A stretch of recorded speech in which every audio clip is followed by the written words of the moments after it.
Do you think the others are making good progress? Hope it's all going smoothly. Oh, hey look! They made it back as well! Prince! Llama! How did it all go? All is well, thank you. Nefer and Yehoda had to stay at the curatorium to wrap things up, so they won't be joining us for now. I ran into Miss Anefa and Miss Aino on the way back. Their work is still in progress, so I suspect they won't be back for a while either. You seem rather cheerful today, Mr. Flintz. I certainly am. I achieved what I set out to do and came away with more than I bargained for. Fighting alone can get quite tedious, but I had the good fortune to run into a pair of brave young warriors. We meet again. How have you been? Albedo! What are you doing here?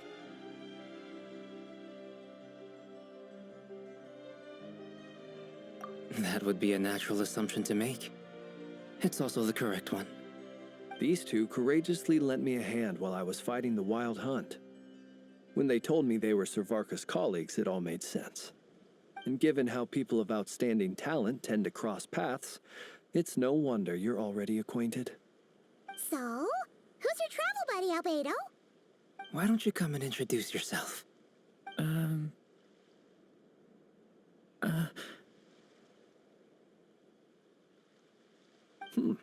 A gentleman of few words, I see, and a rather stern countenance. I presumed you were acquainted with him. Is that not the case? It's nice to meet you. Again. We've technically met before. Wait a sec!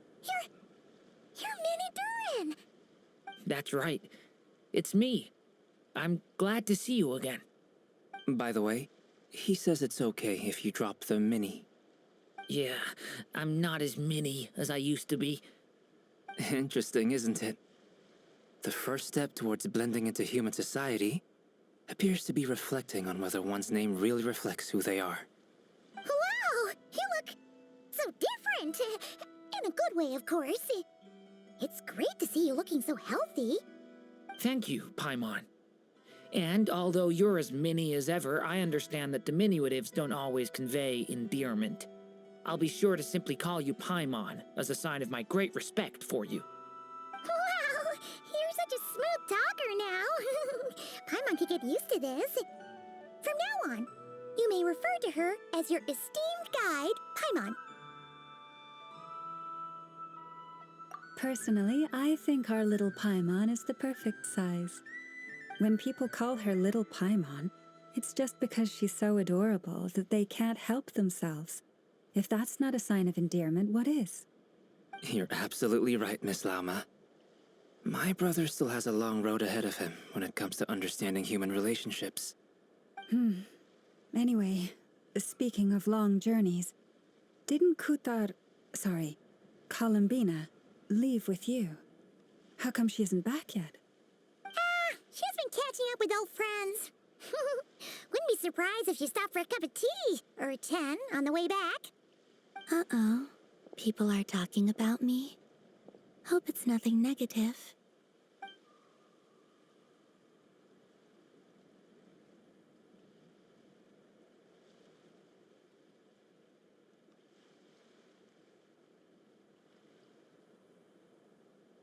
Judging from your expressions, I'm guessing it all went well? It's getting crowded here. I'll go grab some chairs. No need. This is a job for an alchemist. I'll whip some up momentarily. Thank you for your hospitality, ladies and gentlemen, but I was merely escorting my friends back. I'll be meeting Sandrone shortly, as we still have some things to discuss. It's been a pleasure, everyone. But this is where I'll say goodbye. We really appreciate your help.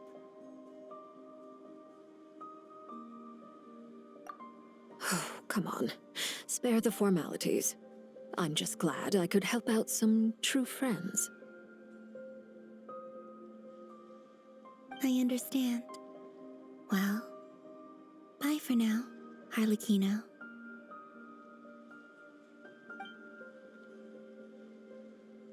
This place is hopping. It's probably a good thing one of us left.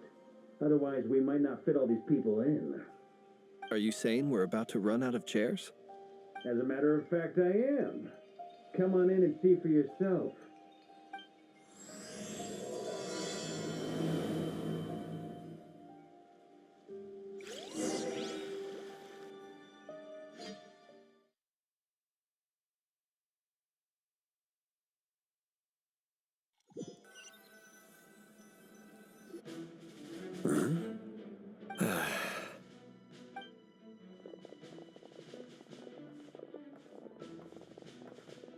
I overheard your little chit-chat outside, by the way.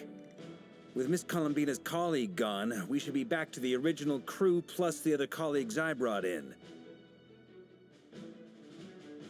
Though, it looks like we have another new face. Someone else managed to rope in a colleague, too? Frankly, you and Paimon are the only people I know here. This here is Deansliff, colleague of Teyvat's greatest guide, Paimon, and greatest adventurer, the Traveler. Well, not exactly colleagues, more sort of friends. When someone else jumps in to do the announcing, you know you're speaking to someone important. Let's hear what he has to say. Note to self. Once Paimon knows your name, the rest of the world will soon follow. When he comes looking for us, it's usually something important. Paimon's guessing you've heard about the Wild Hunt, then. From the looks of it, you're about to hold a meeting.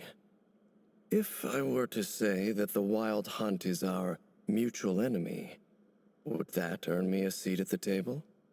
As the saying goes, the enemy of my enemy is my friend. Mr. Dainsliff, there's a seat with your name on it. Though, I can't promise the same for everyone else. Hey, Albedo, think you can rustle up a couple more chairs?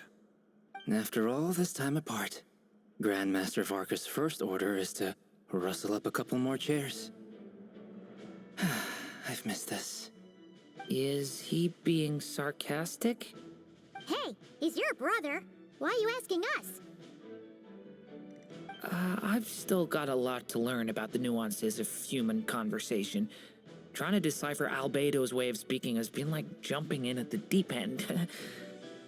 Oh, good point. Paimon gets you now. Don't sweat it.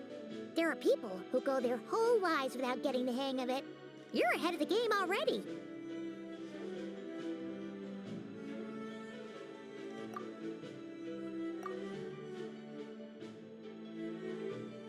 I wonder what's taking Nefer so long.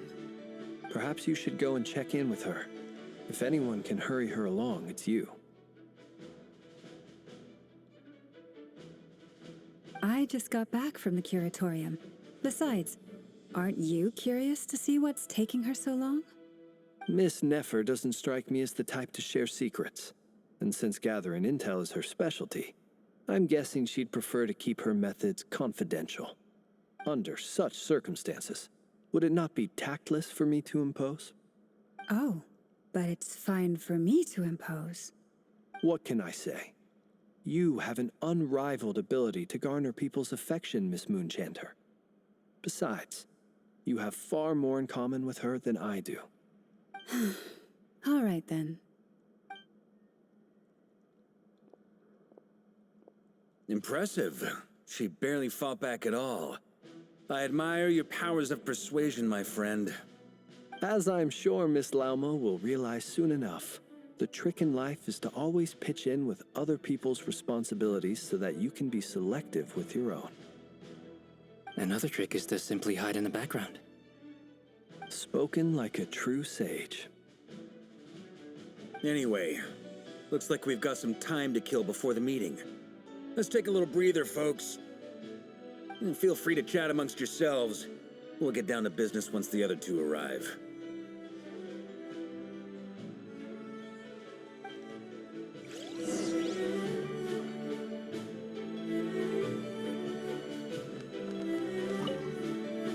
You're both awfully quiet. Why don't I start us off with an icebreaker? Much obliged. Have either of you ever had your portrait painted? If not, I'd be glad to help. That sounds like a lovely idea. You know how to paint, then? I dabble occasionally. He's an excellent painter. Tables, chairs, people, dragons, you name it. He'll paint it for you. I'm flattered. If I ever get the chance, I'd like to give it a try myself. I'll bear that in mind. Anyway, how about you, Durin? What sort of portrait would you prefer? Oh, I'd be fine with anything.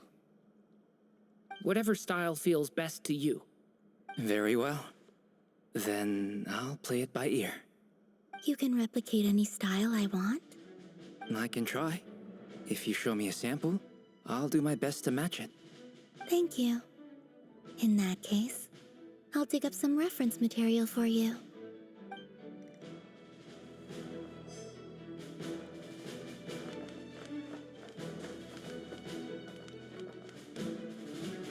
Is there something you'd like to say to me? Yeah!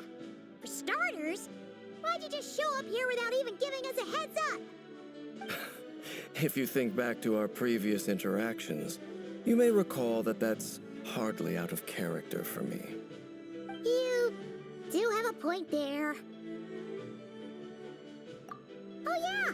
You'll need to find somewhere to stay the night too, right? Want to tag along with us? You never know. We might get a group discount. Sure, let's do that. Great! Paimon will handle it!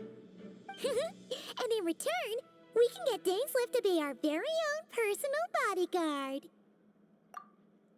If that's what you had in mind, you should have said so sooner. I'd be happy to help. Oh, okay then.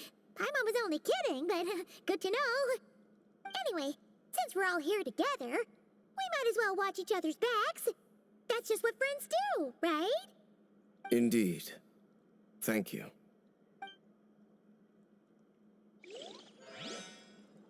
Is there something you... Yeah, for start. You do have a point. Oh yeah, you'll... Sure, let's do that. Great! And in return, we can get Dink. If that's what you had in mind, you should have said so sooner. Oh, okay. Anyway, since we're... Indeed. Thank you.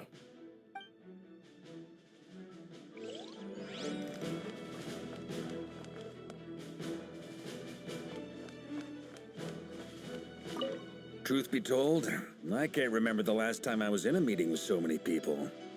You're not alone there, my friend. The Lightkeepers also struggle to bring everyone together for a serious discussion. I don't doubt that. I've only ever met two Ratniki, one being you, and the other being that young guy, Itlua. Itlua is a good apple. I'll give him that. He's kind, honest, and regularly delivers supplies to my lighthouse. A true Ratnik to the core. In that sense, he puts me to shame. So you're what? A fake Ratnik? That's what it sounds like you're saying. But I get the feeling that's not quite what you meant.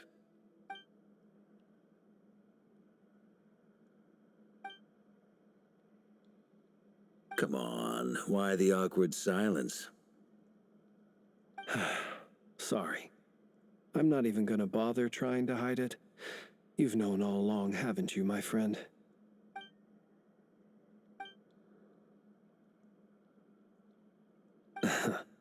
Now that was an awkward silence. Let's just keep this between ourselves. Probably best if Itlua doesn't know, huh? That goes without saying. Gotta be careful what you share with youngsters, after all. Anyone else in the know? Let me guess. The Traveler and Paimon? It's dangerous being too sharp for one's own good, you know. Then, in the name of the Animo Archon Barbados himself, I swear, your secret's safe with me. When we went for drinks, you said that you and Barbados were practically best buds. In the light of that claim, do you really expect me to take your oath seriously? Of course. Just as long as you don't go spreading around the fact that I'm close with Barbados, all right? Fair enough, then. Nothing like a bit of mutual leverage to seal the bonds of friendship.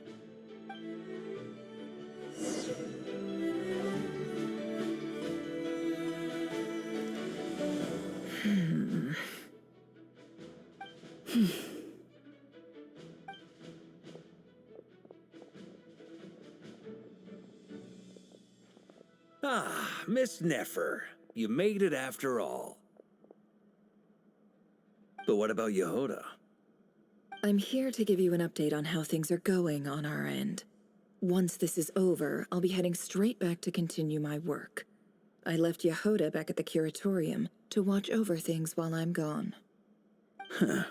So much for just this once.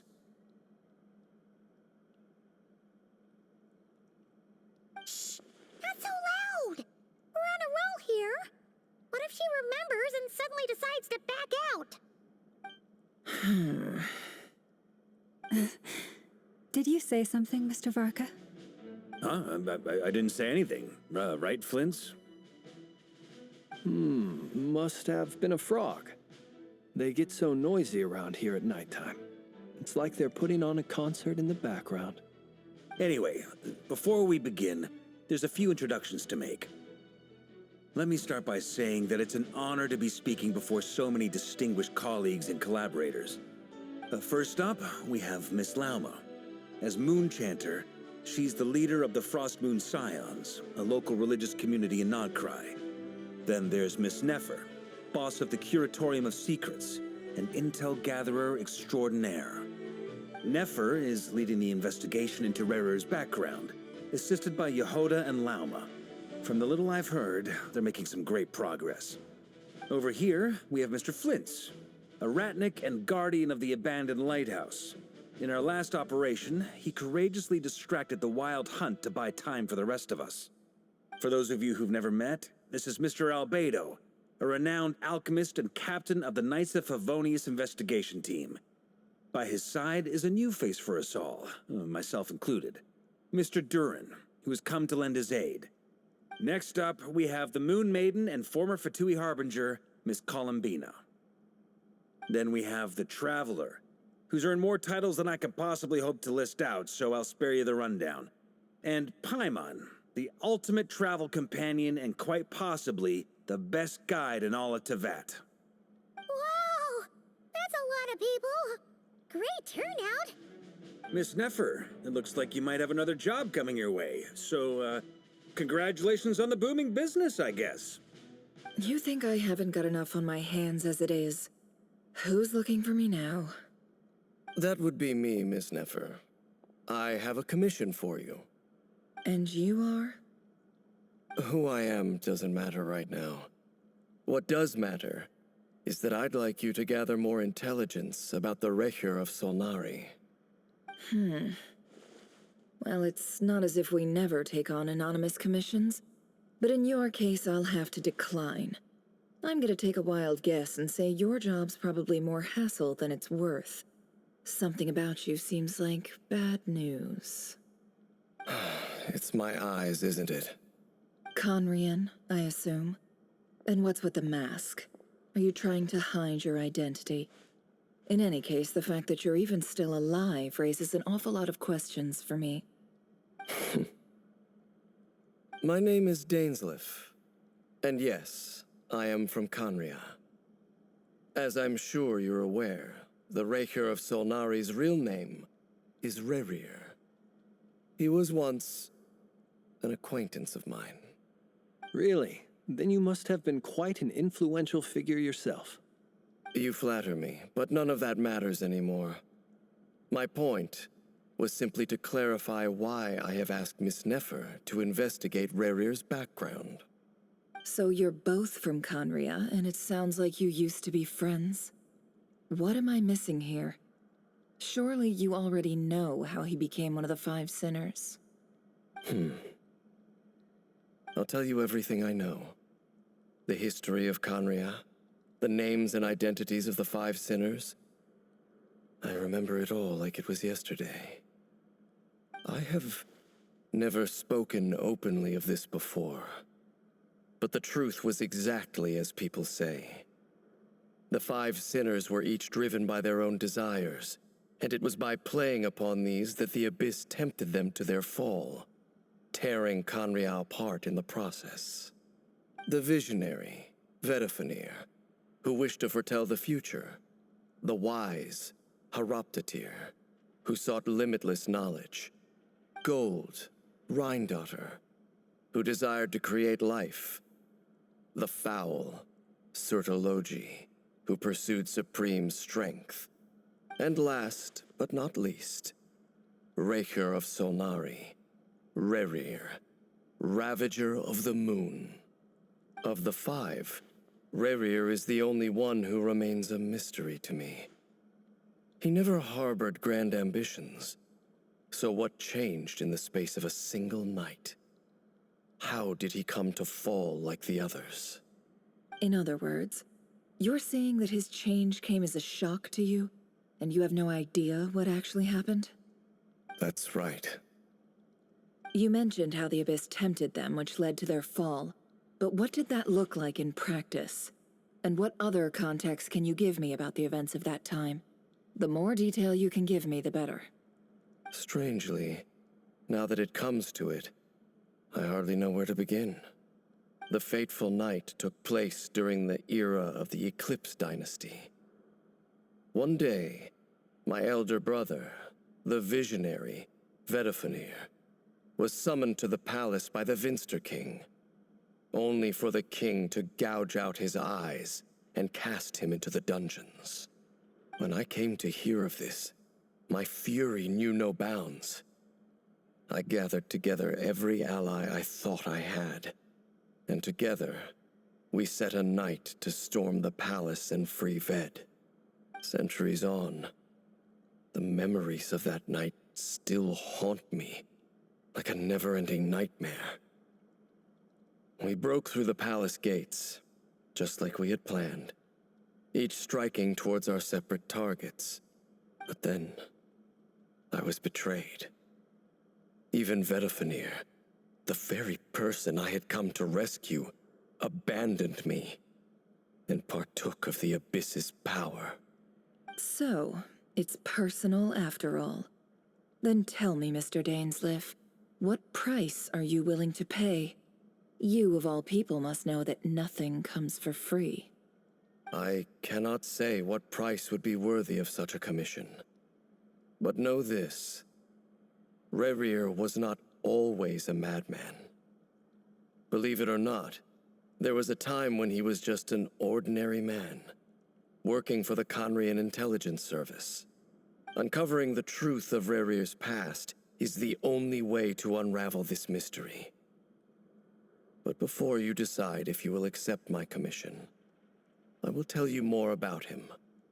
Enough, I hope, to help you plan your next move. Sounds pretty good to me. Feels like we just flagged down a random passerby, only to discover he's actually a master strategist who has a score to settle with our enemy. Can I borrow your halo? It could be useful in the lighthouse. Hey, enough with the wisecracks! Besides, isn't that lamp of yours bright enough already? Relax. It was meant to be a compliment. If that was a little over the top for your liking, I'll make sure to tone it down next time. I'll give your proposal some serious thought, Mr. Dainsleif. Let's speak in private once the meeting is over. Before that, there's a few things I'd like to share.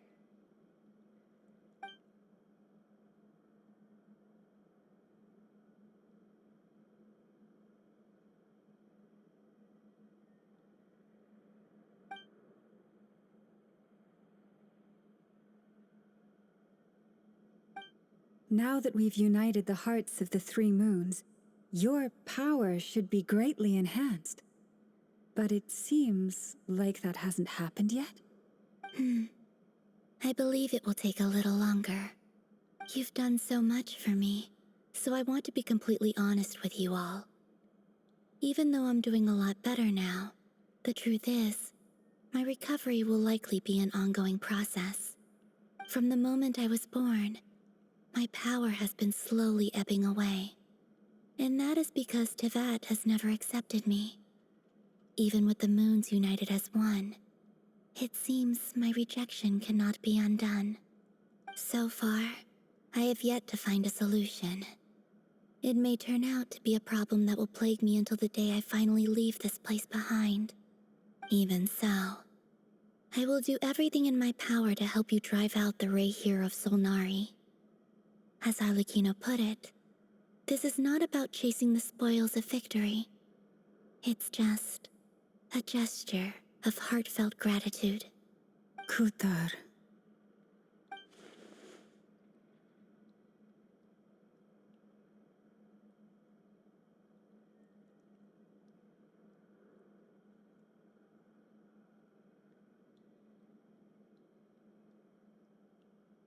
Defeating the Rahier of Solnari will be no easy task. While my strength slowly recovers, we'll also need to gather more intel. Naturally. We should take all the help we can get if we hope to defeat him. We've considered several viable plans now, but our choice hinges on the answers to a few key questions. Is it even possible to kill Rarir? What experiences shaped the person or monster he became? And what's he really after? Given Albedo's expertise in alchemy, I think we should leave him to try and answer the first of these questions. Understood. As for the other two, I'm afraid we'll have to count on you again, Miss Nefer. Believe me when I say it's not my wish to burden you. But right now, relying on your skills is our only option. So you're placing all your hopes on me, huh? We can't thank you enough for agreeing to help us. Honestly, I can hardly believe how lucky we are. You sure have a talent for changing your tune, Miss Moonchanter. Timid like Yehoda one moment, then flinches insincere flattery the next. Ladies, please. I must object to your portrayal of me. That's all. Feel free to keep bickering. Just pretend I'm not here. I almost don't want to leave this room. I'm curious to see how this plays out. I have faith in you, Miss Nefer. Something tells me you'll stand by us until the very end. Oh? And what makes you so sure of that? What if I suddenly decide that my compensation is insufficient? This isn't about the money. I can sense that you've got a deep-seated distaste for Rarir. And knowing you, that alone is motive enough. Look at them getting along so well. Like two peas in a pod. And I'm the one they accuse of insincere flattery. There is no justice. Miss Lauma, you have to understand something. Unlike you, I don't actually enjoy having everyone's hopes on my shoulders. Is that right? Well, maybe the fact that I'm willing to put my hopes in other people says more about me than you. But the fact is, I also trust you. And that's because I know that you're someone we can count on. Anyway, we've got our plan, so let's get moving. Mr. Dainsleif, let's talk. And Traveler, once we're finished, if you've nothing else planned, I'd like you to come with me. This whole experience is teaching me a lot. For instance, I now know that when other issues come up in the future, I'll have far more luck getting Lauma to convince Miss Nefer than trying to do it myself. Hate to say it, friend, but that's one of the funniest things I've heard in a while. Why? You think I've got it wrong? Quite the opposite. But what makes it so hilarious is how long it's taken you to realize.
Thank you for waiting.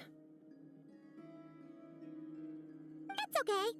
We actually used the time to help Dainsleif get a room at the hotel. That's very considerate of you. Now, I trust you share my curiosity about Rarier's past, and you seem fairly familiar with Mr. Dainsleif already. We spoke at some length after the meeting. He was the one who suggested I should invite you to join this operation. He feels confident that these secrets will be safe with you. Dane has a lot of faith in us, that's for sure. Likewise. I appreciate that you got right on board without interrogating me about why I invited you. It shows that you trust me to explain everything in due course. That's because we know what you're capable of. We appreciate you too, Nefer. You might have been forced to help in the beginning, but this time, it was your choice. That's one way to put it.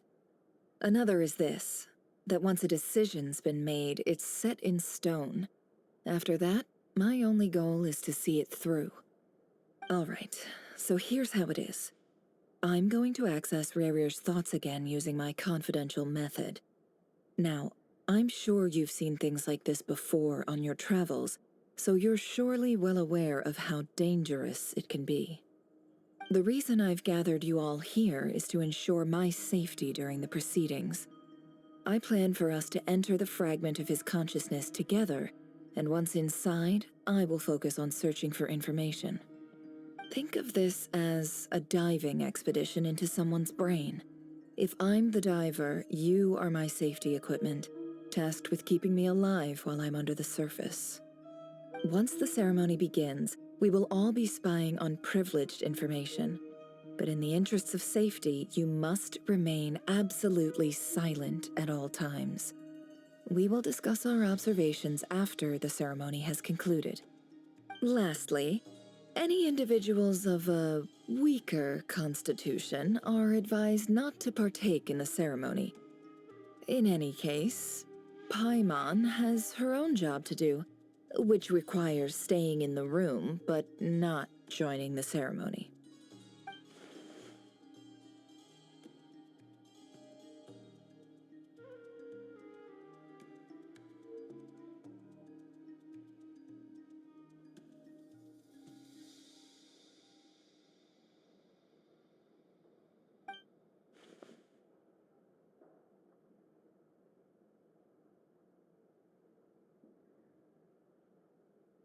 Well, good luck, everyone. Sounds like all Paimon can do is cross her fingers and root for you guys. There's a little more to it than that. I was being serious when I said you have a job to do. While the rest of us are inside Rarier's mind, it's imperative that we have a team member on the outside. In the event that something goes wrong, you will be our first responder. I don't anticipate any issues, but the extra level of safety will be greatly appreciated. I second that. This is a dangerous operation here, and you're our whole rescue team. That's pretty much the most important job in the crew. So, Paimon's like the lifeguard? Yeah, that makes sense. All right, got it. Good. Please, take a seat. We'll get started momentarily.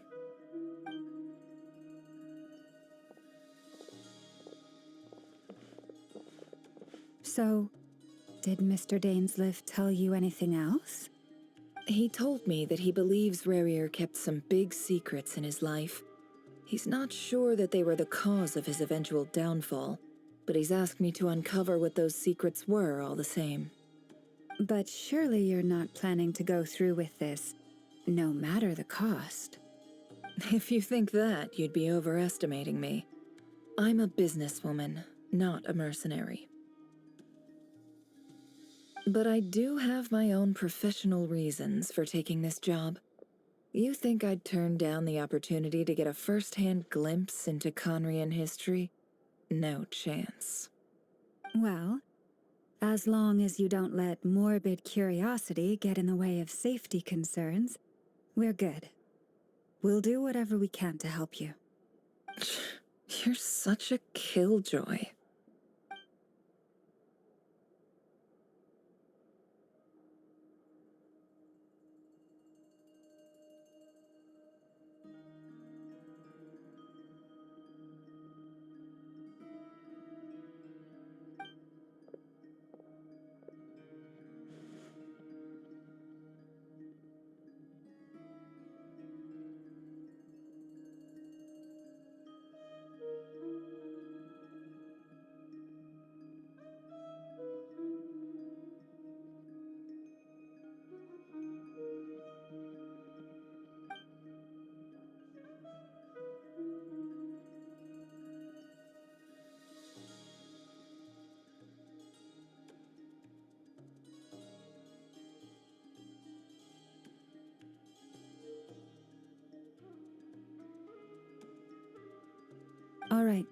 I'm good to go. All set over here, too. Promise, Paimon, you'll be extra careful.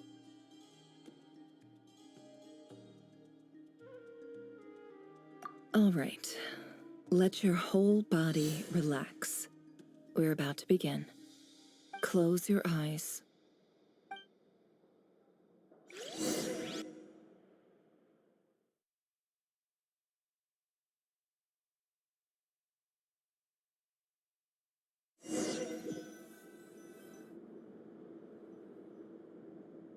Phew. Could this be his office? Pretty standard setup. Bookshelves, paperwork, files. According to Dainsliff, Rarier used to be an intelligence operative. Chances are there's plenty of top secret intel stashed away in this room. Is this where you keep your secrets, Rarier? Can't say I'm not looking forward to this.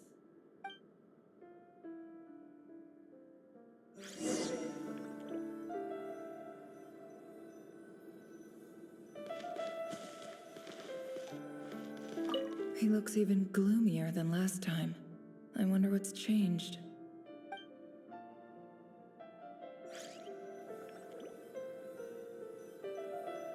He looks even gloomier than last time.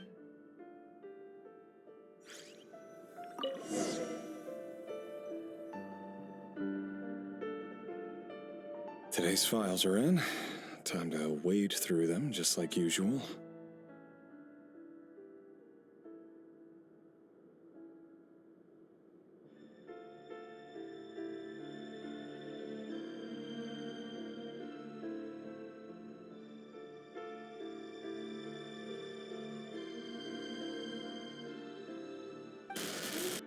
Male, 51. Occupation, cook. Confirmed Crimson Moon descendant. Has maintained frequent contact with other descendants over the past year. Poses a threat to the dynasty.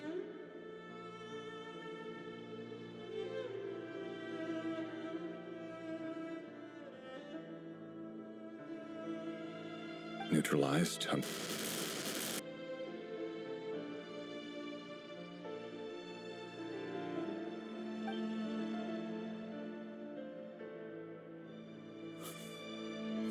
This one should be archived under purged targets.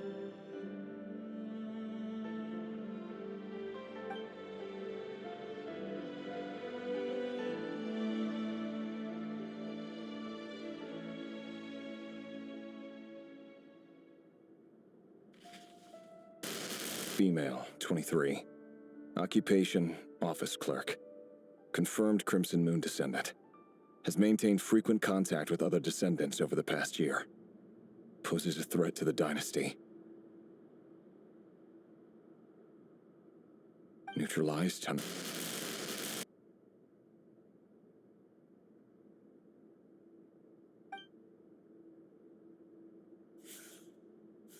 Another one for purged targets.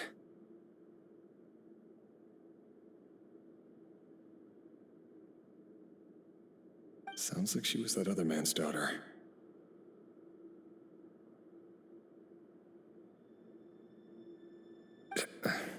Never mind. What's it got to do with me?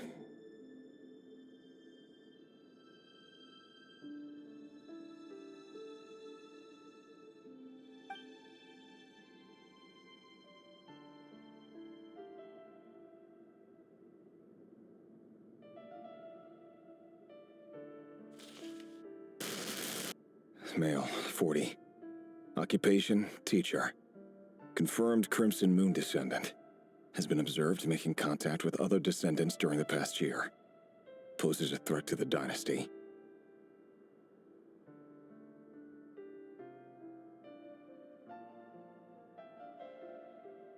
Neutralized on...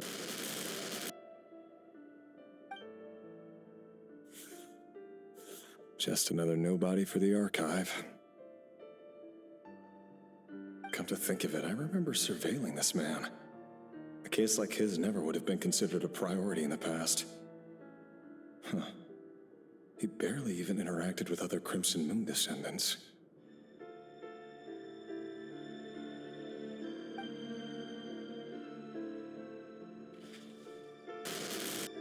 Female, 16. Occupation, none. Orphan and confirmed Crimson Moon descendant. Has been observed making contact with other descendants during the past year. Poses a threat to the dynasty. Neutralized on...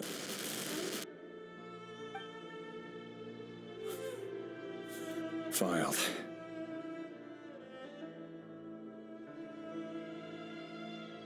I have no recollection of this girl. None whatsoever. She doesn't seem to be anyone important, but then again, how many of them really are?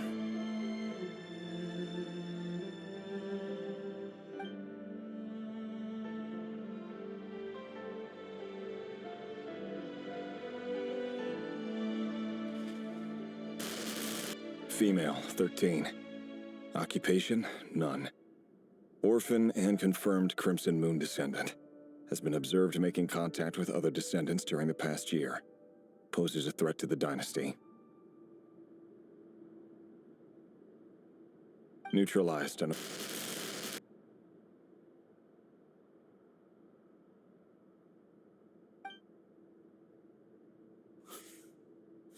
Filed.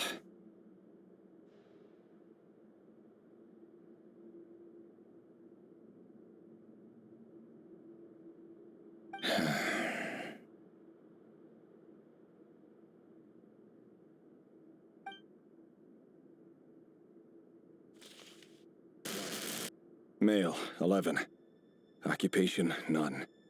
Orphan and confirmed Crimson Moon descendant. Has not been observed making any contact with other descendants during the past year. Poses a threat to the dynasty.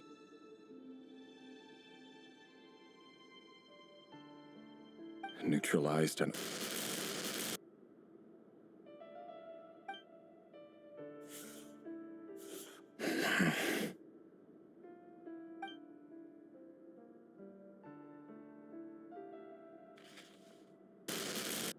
Male, 6. Occupation, none. Orphan and confirmed Crimson Moon descendant. Poses a threat to the dynasty.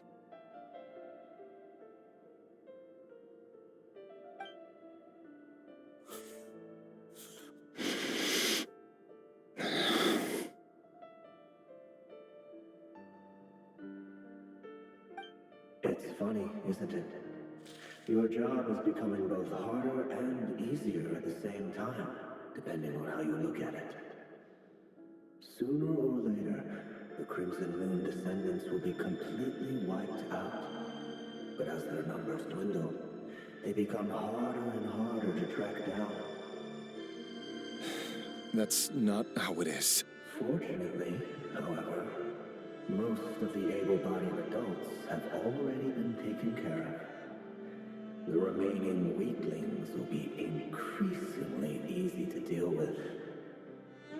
No! No. My job is to ensure the survival of the Eclipse Dynasty.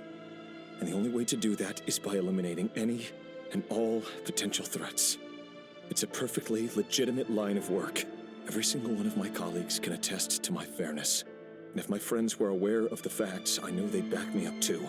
Assuming, of course, that they were aware of all the facts. He looks even gloomier than last time. I wonder what's changed.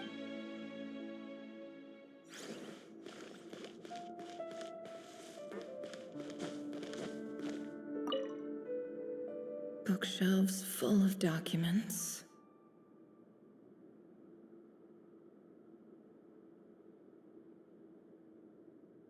Looks like these are all files, packed with the personal details of individual Conrians.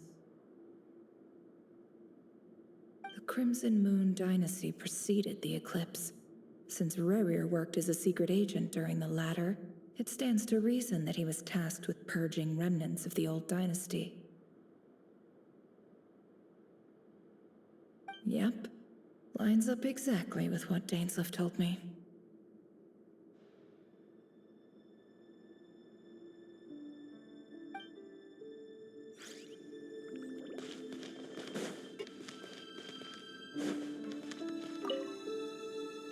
file tucked inside a folder. The title reads, Dear Breakfast Shop Owner.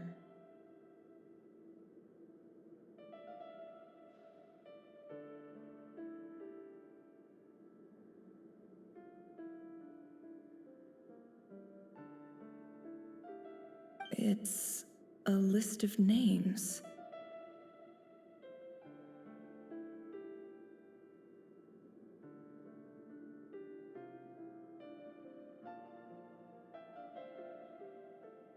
But at this stage, I have no idea who any of them even are.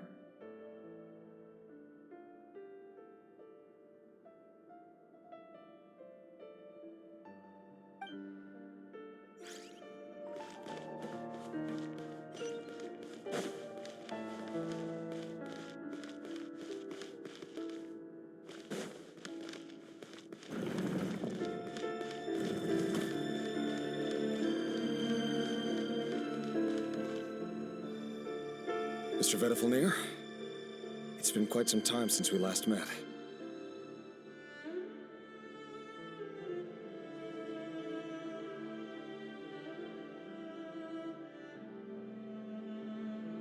Revier, I trust you're here because you have something important to discuss. Forgive me. I wasn't tuning out, it's just, I noticed you didn't even phrase that as a question. As if you knew I was coming. Tell me, does someone in your position ever feel the need to ask questions at all? It is indeed within my power to foresee certain things. Things like your arrival. I was just thinking. It won't be long before I'll be inviting both you and Dane to my wedding. That isn't a lie, but nor is it a fact as such. It's a wish, isn't it? No fooling a prophet, is there?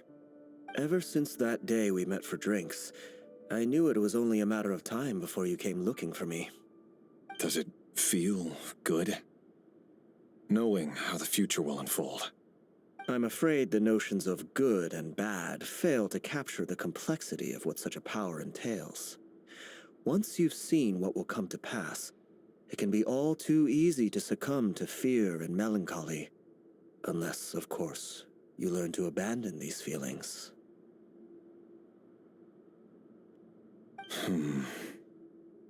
You fear my silence, and long to hear the words I left unspoken that day. That's right. You must have noticed my reluctance to broach the subject, and the reason is simple. Because the truth could never have lived up to your hopes. For both our sakes, such words are better left unsaid. The burden of prophecy was never meant for your shoulders. So who exactly do you deem worthy to hear your prophecies? None but our exalted king? Or rather, our king as he once was. You're closer to his majesty than I am. You must know better than anyone how much he's changed. You say that as though it is to my benefit. Yet precisely because of that, I dare not speak rashly. A king can turn out to be the most virtuous of rulers, or a tyrant more terrible than the most vicious of dragons. You are so wise and far-sighted, yet still you would have me live in fear of the unknown? You make a fair point. Especially given my silence alone was all it took to send you spiraling downwards. Very well then. Let me offer you some advice. And I say this not as a prophet or a visionary, but simply as the brother of your friend.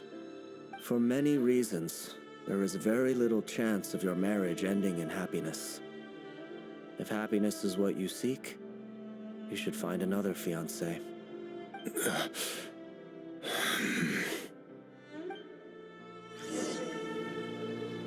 Hold on. There's that same black fog again. Could this memory belong to Thelindis? Guess I'd better tread carefully.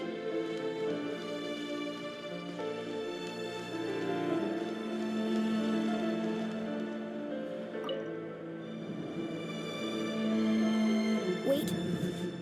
Hear me out. This time we finally got a clear look at his face and learned his true identity. His name is Rayrir, and he claims to be one of the king's guards. What did you say? A cruel irony, isn't it? The man you're set to marry leads a double life as a brutal executioner. Why are you telling me all of this now? Simple. It's because I want you to kill him. You are the only person he would never suspect. No, absolutely not. I would never dream of doing such a despicable thing. So you'll just stand by and watch him slaughter us to the last? Do not forget that the blood of the Crimson Moon flows in your veins too. The blood of the Crimson Moon? What does that matter now? The dynasty has long been dead and gone. You think that alone is reason enough for me to throw away everything I have? Why wouldn't it be? You two were once a child of the Crimson Moon, just like me. Don't tell me you've never felt so much as a flicker of fury for the way we were trampled into the dust. As long as you promise to abandon this pipe dream of restoring your dynasty, I can try to persuade him. Or have him persuade the Vinster King. Persuade the Vinster King? Do you even know why he's so obsessed with hunting us down? Why he keeps trying to force us to hand over our secrets over and over again? Or why we refuse to give up on restoring the dynasty? The Vinster King. A blind fool. His eyes clouded by powers from beyond this world. A petty little man with a miser's heart. And he dares to sit upon the throne? Mark my words. Sooner or later, Conria will fall. And it will be his doing. If you can't bring yourself to do it, so be it. Just you watch. It won't be long before calamity descends upon us all. The Rayrir of Solnari. That really is quite a secret you've been keeping from me, Rayrir. But who am I to talk? Am I really any better? I've kept my own past a secret this whole time, too. Love should be built on honesty.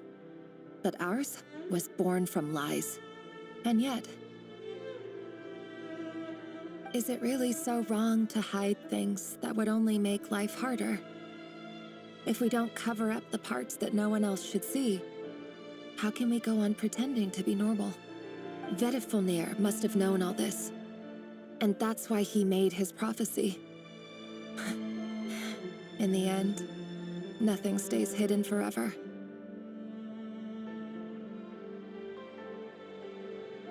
But I won't just sit by and watch this disaster unfold.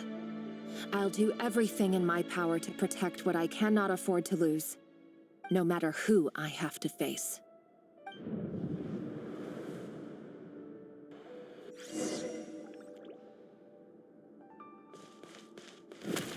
Huh? Was that Rayrir who just walked past the window? Doesn't it give you the chills that he still takes the same road to work every day, as if nothing ever happened? Those people at the deli. Enough already. They're clearly pretty taken by their own disguises, so just smile and play along. Pull the rug from under beasts like that, and you'll risk having your throat torn out. Deli? Oh. They're talking about those people from the opposition. Right. I'd almost forgotten they used to run a deli. People of no consequence always vanish so easily. And no one even remembers them.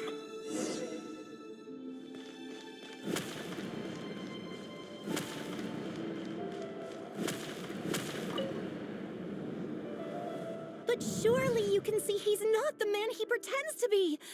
So many have died already, and they say that the king's madness grows with each passing day. We're not going to survive this, are we? But why does it have to be this way? Do we really deserve to die just because of the blood that runs through our veins? Felindis, are you even listening? Sorry, Freether. My mind was off wandering. I heard you, though. You're talking about what Rerir said. He's just following the King's orders. He's a secret agent, and it's his job to hunt down rebels and dissidents. By the time you first met him, he'd already taken lives. Maybe he was using you from the very beginning. No.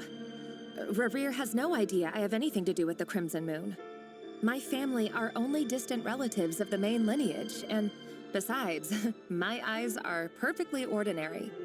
Truth be told, apart from my teacher, pretty much no one knows I have any connection to any of it. It's been a long time since my family severed ties.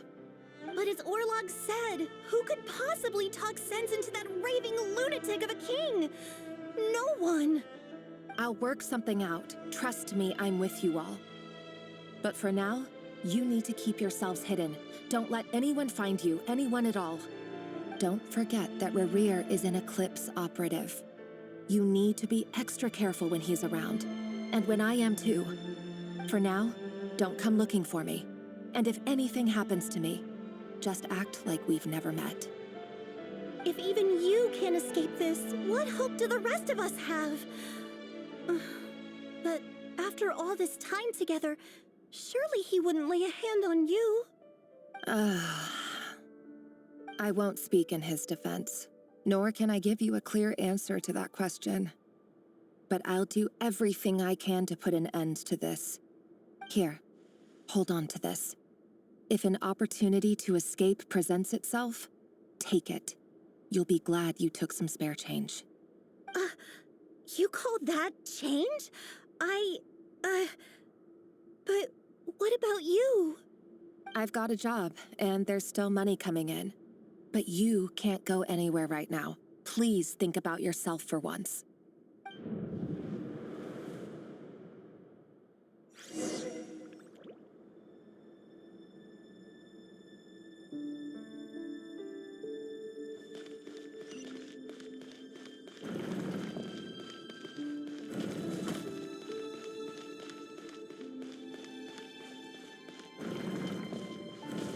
Another day, another round of assassination training. The training ground is just beyond this hidden passageway. When you kill a person, doesn't it bother you when you end up covered in their blood? Why would it? Aren't we all just walking blood bags?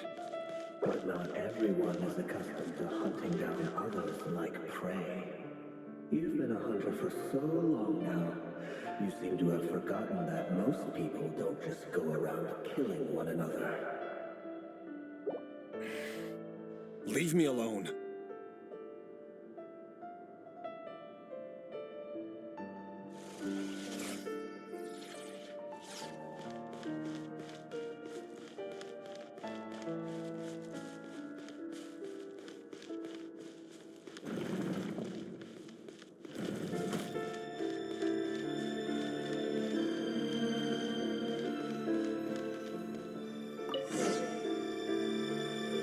Make sure you have a firm grip on the handle. Then choose your angle well. Keep your movements light and brisk. And the prey won't sense a thing. I doubt that. I'll bet no one's ever died a quiet death at your hands. I work clean. No traces. An unstoppable force. And if you try to ignore them entirely, you'll end up... That doesn't make it open and above board, though. The king just happens to need you right now. What if someday he doesn't? That won't happen. What's changed? Ever since you fell under the spell of that power. In the beginning, you were like to take out a handful of the guilty. But now... The ones I've dealt with have always been guilty. And I've carried out my work flawlessly.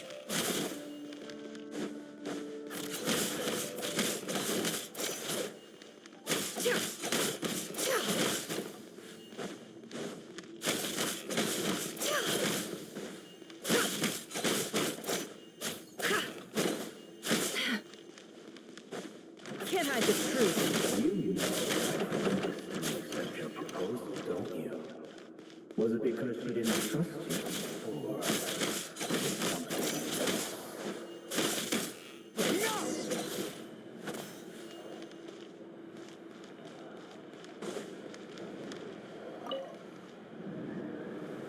Delindis, do you still remember Orlog? Orlog. The boy who was pretending to sell flowers. You spoke for quite a while, didn't you? Yes, we did. What about him? He was arrested 2 days ago. Chances are he's already dead. He... I just don't get it! After everything he's done, why do you still stand by him? Or does it mean nothing to you that people keep dying?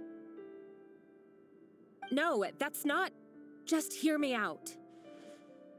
I need to go now, Thelindis. They're looking for us. You take care too. If you ever need a place to hide, come find us.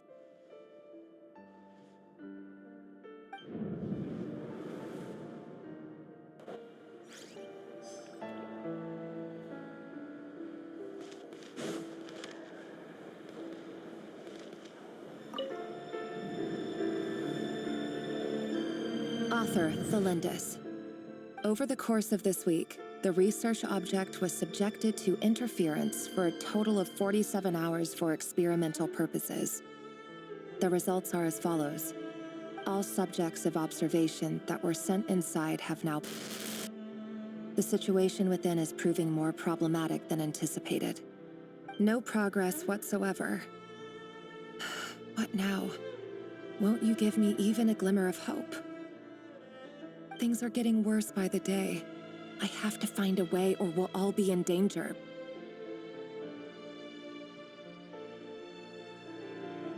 But I... If all this research comes to nothing, what then? Sooner or later, it'll be my neck on the line. But could he really bring himself to kill me? No. Surely he wouldn't have the heart.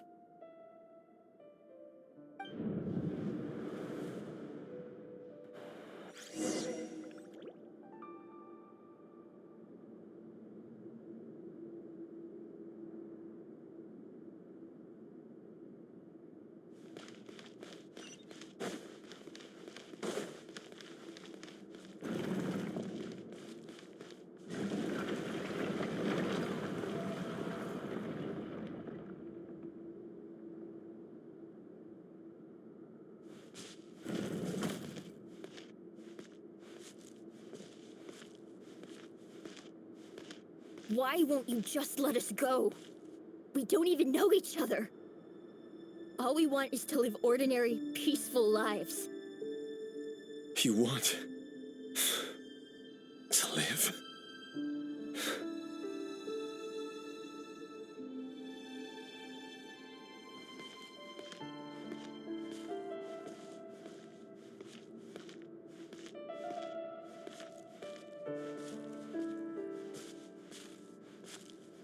Yes.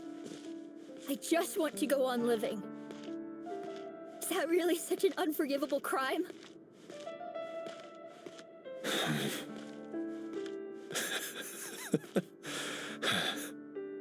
You want to go on living. I want to keep living too. To keep living forever. That's why I have no choice but to continue on the path I'm on. If only some savior would suddenly swoop down and change the way the world is. Too bad that's not going to happen.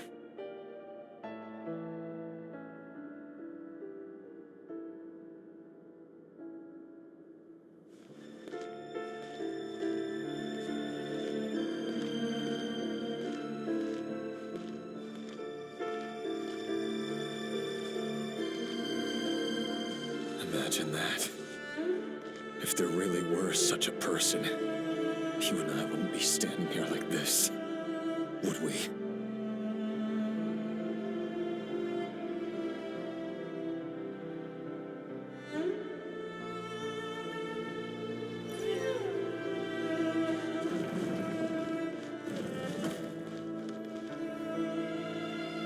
Today's files are in.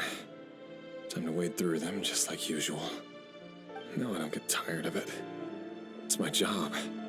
And not only am I lucky to have it, I'm good at it too.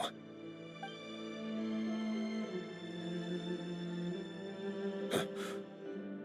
Wait. That's... Thalindis?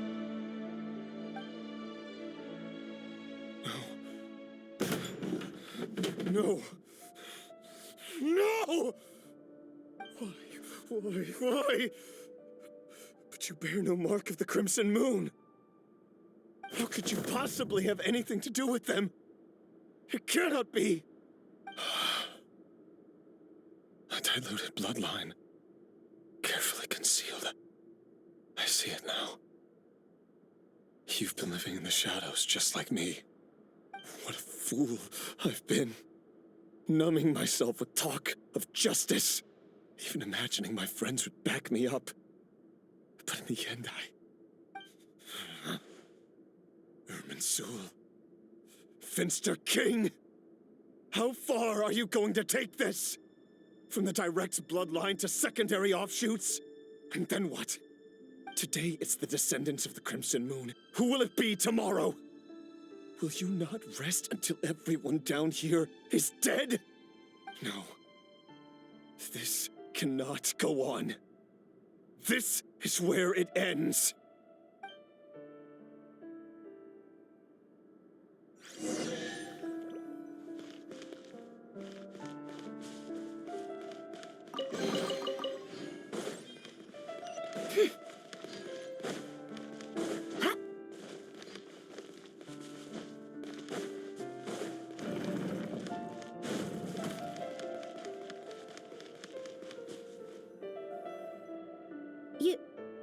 You're really letting me go?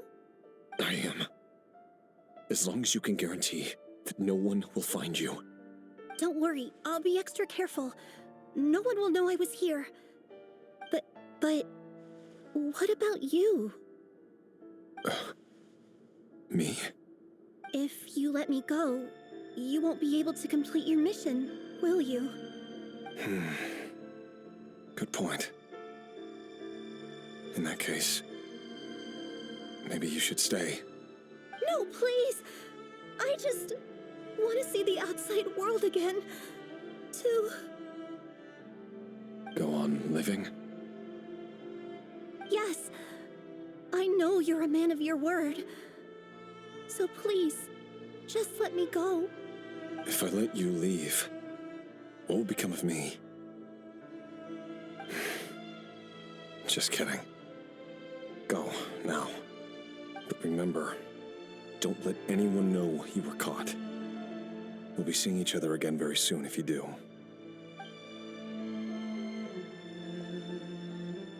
Even shadows in the dark must live by a code. But you can't save everyone. You've been whispering in my ear for days now, Vedifalnir. What are you trying to do? Break me down? I only say this because you long for an answer to your problems. Let her go, Rerir, or you risk losing everything. I will not abandon Thalindis. Then you'll need a little more vigilance and a lot more power. The world is changing, Rerir. Keep your eyes peeled for your moment of opportunity. That voice used to be so unclear. But now I know exactly whose it is. It's Vedifalnir. He won't tell me how to actually resolve any of this, but he keeps trying to manipulate me like a puppet. What's his game here? Tell me then. What will this moment of opportunity look like? And no answer. He's like a ghost. Always disturbing me when I'm on edge, but never answering when I need him most. So, the Eclipse Dynasty was purging, well, massacring the descendants of the Crimson Moon. And it seems like it was all connected to the Finster King's research. The King's obsession with abyssal power left the future of Conria hanging in the balance. No wonder every aspect of Rerir's life was so unstable. And it looks like this Thelindis, Rerir's would-be fiancé, herself belonged to a sub-branch of the Crimson Moon Dynasty's descendants. It almost defies belief that a couple like them could hide the truth from each other for so long. If the Vinster King hadn't intervened in such a drastic way, they might have gone on deceiving each other for the rest of their lives. And why does Vedderfanir, Daneslif's older brother, keep talking in Rerir's head? This guy kept more secrets than I ever imagined. The human mind is like a vast desert of shifting sands. When you follow the flow of someone's memories, you only ever see the parts they're willing to let surface. Time for something a bit more creative. We've been inside Rerir's mind this whole time, building up a picture of his psyche. There's already enough clues on the board to start reading between the lines and mapping out the rest. Now, we can finally begin to put the pieces together. Sure, it'll only be a reconstruction, part simulation, part reasoning, but it's usually pretty accurate. Once we've built up a cognitive profile, we just need to cross-check the logic behind his actions. And then we'll be able to take a sneak peek at whatever it is that Rerir has really been hiding.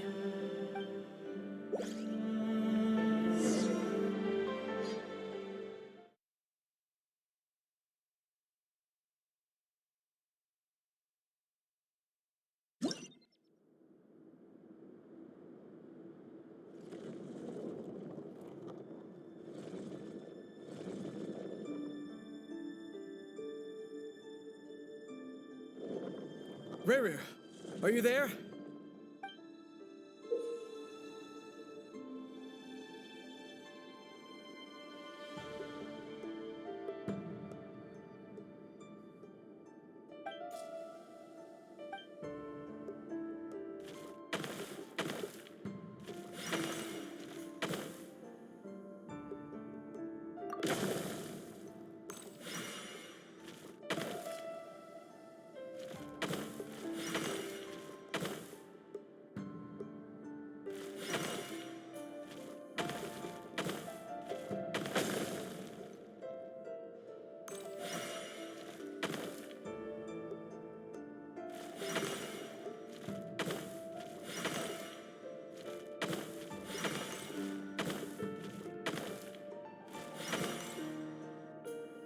Hey, Rerir! Come out, it's urgent! Dane? What's wrong? Quick, come with me. I'll explain everything once we've met up with the others. Okay, I'll come. But the Lindis is still over at the Universitas. I'll need to leave her a note. All right then, but make it quick. I've never seen Dane so worked up before. Whatever this is, it must be big trouble.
Well, this is a nice change, meeting you all at this hour.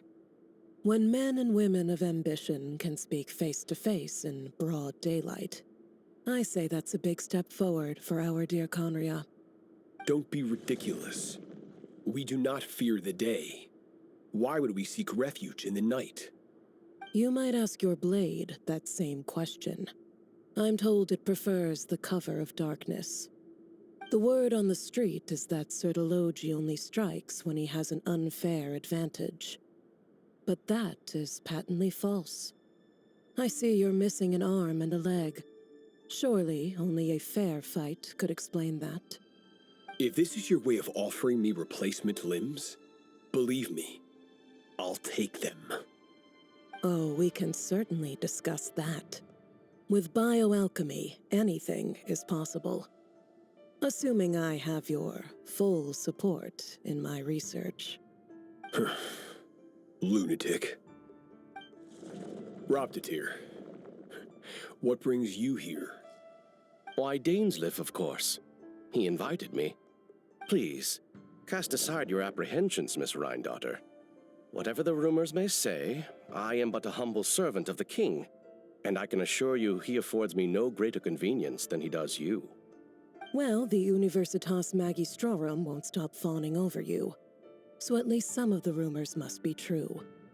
You're clearly doing well for yourself, so drop the humble servant act. It endears you to no one. You're president of the Universitas Magistrorum, the chief royal mage known as the Wise by royal appointment, and by far the most favored among the 4 pillars of Conria. Vice President Veet doesn't even try to hide his envy when he sees you. My success is the product of hard work and good luck. It's as simple as that. Were the king not such an extremist, I hardly think I would have received a senior post at my age. Of course, no job is without its gripes.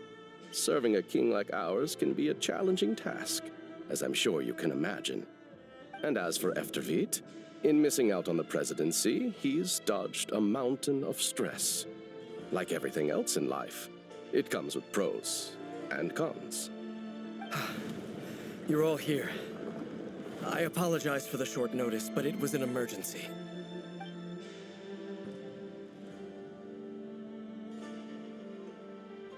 You must be Rarir. Mr. Sertologi. Yes, I handled your case file during your sentencing. Nothing personal, of course. I'm pleasantly surprised that you remember me. You're clearly a person of substance if you've been invited here. But Dainsleif, you'd better have a very good reason for convening this little gathering. It's my brother, Vedafenir. After he spoke at the court this morning, the king was so infuriated by his words that he had him blinded in both eyes and thrown in prison. Vedafenir in prison? Strange. I thought the king trusted him and Horoptatir more than anyone else in the world.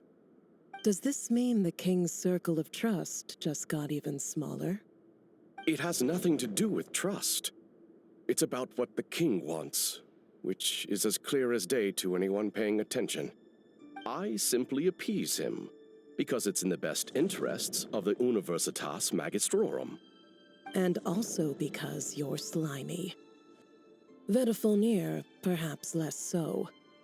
But still, a visionless visionary? It rather inclines me to think that qualifications are not what get you ahead in Conria. Do you honestly think this is an important discussion to be having right now? Dane, what are you planning to do? Rescue Vedafenir, I assume. Correct. It will mean storming the palace by force. Tonight. I need all of you on my side. That's far too dangerous. And don't forget, Dainsleif, you're captain of the Royal Guard. You swore an oath to the throne. You've been planning this for a while, haven't you? I have no desire to commit treason. But whatever critique the king may have of Vedafenir, disfiguring your most loyal subject for putting the best interests of his court and nation first, this is not the conduct of a wise ruler. My blade will force the king to see the error of his ways. So, Vedafenir's prophecy enraged the king. I'm sure it wasn't what he wanted to hear, but if he won't take counsel even from the visionary, that is deeply troubling news. The extent of His Majesty's madness is now all too clear. The question is, how does a man like me get out of this situation unscathed? You have noble ambitions, Dane, but I'm afraid they don't do much for a guy like me. I'm not interested in saving the world. All I want is a letter of pardon. A letter of pardon? For whom? Thelindis? The chances of the Vinster King issuing a pardon for anyone connected to the Crimson Moon seem vanishingly slim.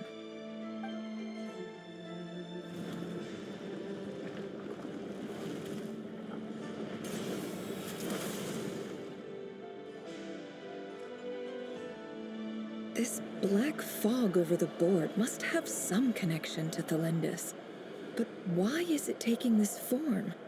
Does it have something to do with Revir's past? Another mystery I'll need to unravel.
Author Thelindis.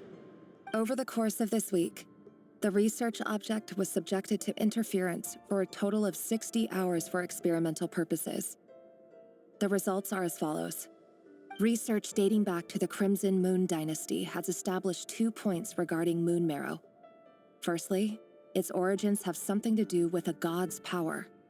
Secondly, it serves as a portal to an as-yet indeterminate location. Moon marrow can thus be defined as a spatial gateway. However, there are a number of hurdles to overcome before we can answer the question of where it leads to. To start with, opening the gateway requires a specific power source, which the relevant literature indicates. An enormous amount of power is then required to keep the gate open. Currently, the total power output of our instruments remains in the single digits. To make matters worse, I am now the only staff member remaining in the Moon Marrow lab. The Universitas Magistrorum recently decided to move most of its personnel into abyssal energy research, which has stymied all Crimson Moon-related projects. This is not a wise move. I have always maintained that placing all our hopes in a single source of power is risky, especially one as poorly understood as this. As well as making ourselves overly reliant on a single resource, we are neglecting other promising technologies. I apologize if this comes across as disrespectful. But as a Moon Marrow researcher, I desperately want to see the world beyond the gateway.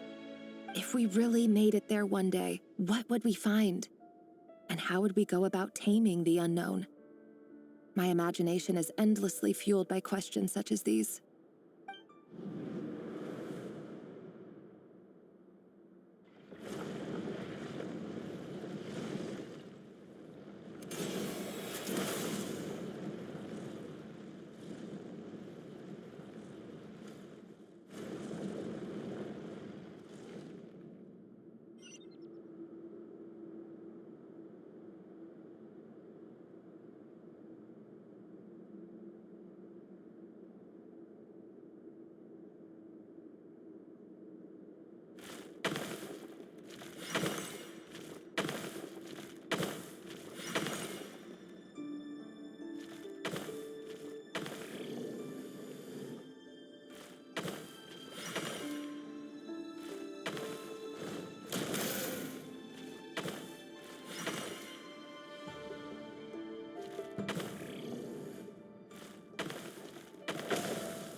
This is for you.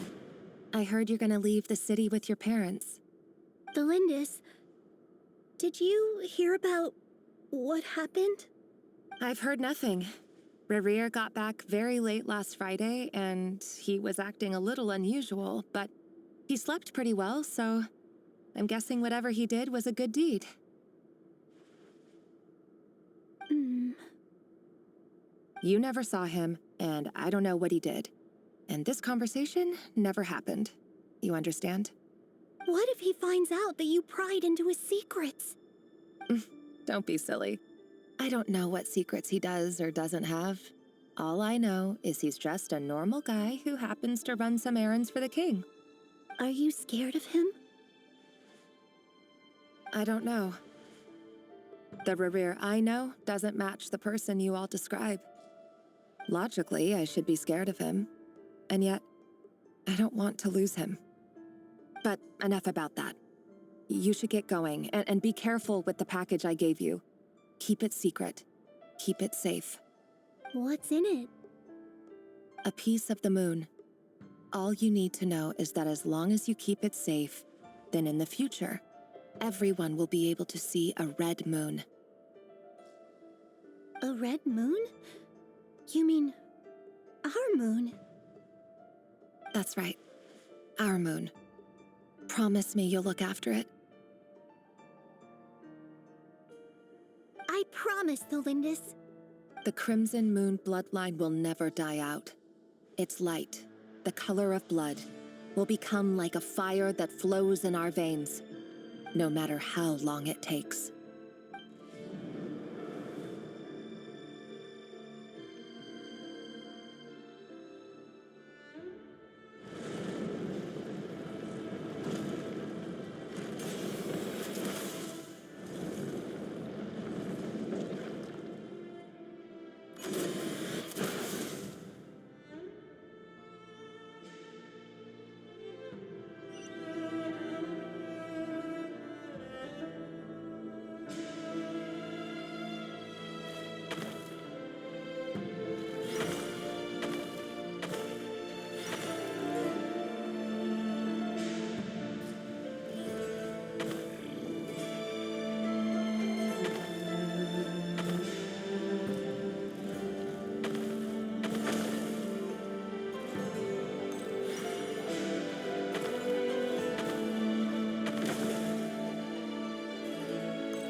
everyone, and stick to the plan. Sir Dainsleif, what are you? Is this treason? You know what happens to those who betray the throne. Please, don't do this!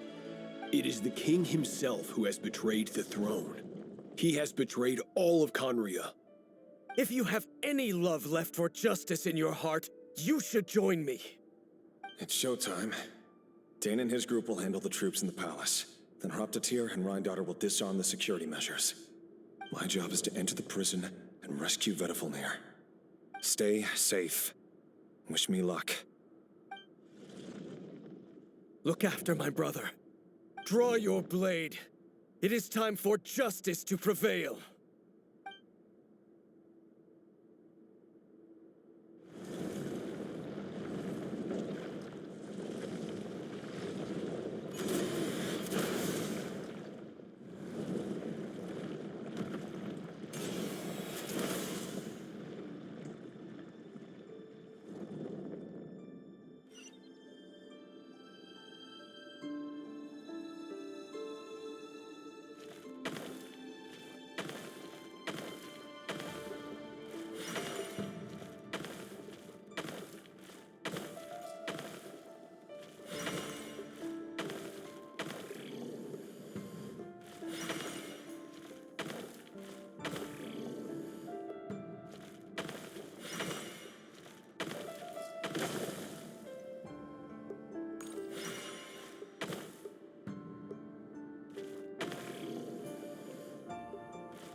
This place is filthy. And the smell is abominable. Clearly, the king doesn't allow his prisoners a single shred of dignity. This is dire. Found you. Hello, Mr. Vedifalnir. It's you. Surprised? Oh, wait. I guess surprise isn't an emotion that prophets feel very often. I certainly felt some surprise in the moment when I was blinded. Surprise at the king's sheer ignorance. Surprise at just how unfairly this world responds to words of earnest remonstration. I'm curious. What did you prophesize this time? It wasn't a prophecy. It was a word of warning. Someone had to say it. The king has forsaken all reason in pursuit of his obsessions. I simply told him that if he continues on this path, Conria will surely fall. But he didn't listen. Worse still, he stabbed you in both eyes and locked you away. Dane asked for my help. The court is in complete chaos now, but I'm sure you predicted that. Everything is transpiring as I foresaw, yet I am powerless to change it. Fate is an immutable force. I can but lament as the inevitable unfolds. I do wonder whether giving a man the power to see the future does nothing more for him than slowly crush his spirit. Forgive my curtness, Vedifalnir, but the king did not suddenly turn on you today. His suspicions have been brewing for a long time. You can't have wisdom beyond the reach of your fellow man without attracting his fear and suspicion. There are things the king does not want to see. So, He doesn't want you having visions of them either. He blinded you because he thought this would make the visions stop. He wasn't entirely wrong. I did indeed lose my power to see the future. Right up until... Until what? Just now. I believe I saw something new. Well, tonight could go a lot of different ways. 5 of us banded together to storm the palace, also we could rescue you. This will go down as the most tumultuous day in Conrian history. I sense hatred in you, but also hope. A desperate hope that with the tyrant deposed, that will be the end of the story. But this is not the end. It is the beginning of a new chapter, in a whole new story. There are many men of honor and courage in this world, Rerir. But you are not one of them. You're not here for justice, are you? You're here for yourself. Is that a dagger? Interesting. Why not the polearm? It was always your weapon of choice. With your abilities, I don't doubt that you were able to recover some of your sight. But I also doubt that you want to make an enemy of me right now. Of course not. We're on the same side, aren't we?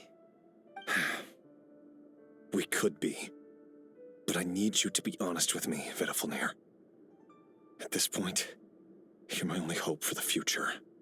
You mean your future? With your beloved, Felindis? Yes. And I know there are bigger things at stake here. A dynasty, a nation, maybe the entire world. But forgive me, I care first and foremost about myself. I can't abandon the one I love to save myself. I just can't do it. But you see a broader picture of the future than I. You see the solutions to the biggest problems of our age. So tell me, what is my solution? What's the answer? In matters of fate, answers are either right or wrong. What will be and what will not. Maybe you are willing to pay a certain price in the pursuit of happiness, but unfortunately, fate does not negotiate. That is the cruelest thing about fate. It is unmoved by your sacrifices. That can't be true. I know it's your voice that I keep hearing in my head, urging me to see how the world is changing, to seek more power, so I can protect the things I love. You show me disaster, but you won't show me how to avoid it? Why? Why are you doing all this? My voice. In your head.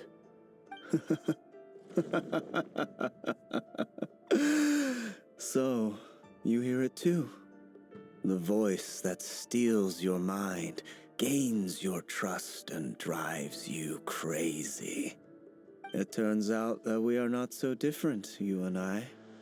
Vedafilnir just broke into the strangest smile I've ever seen in my life, as if he'd discovered some monumental secret. But then he suddenly switched to looking extremely weary.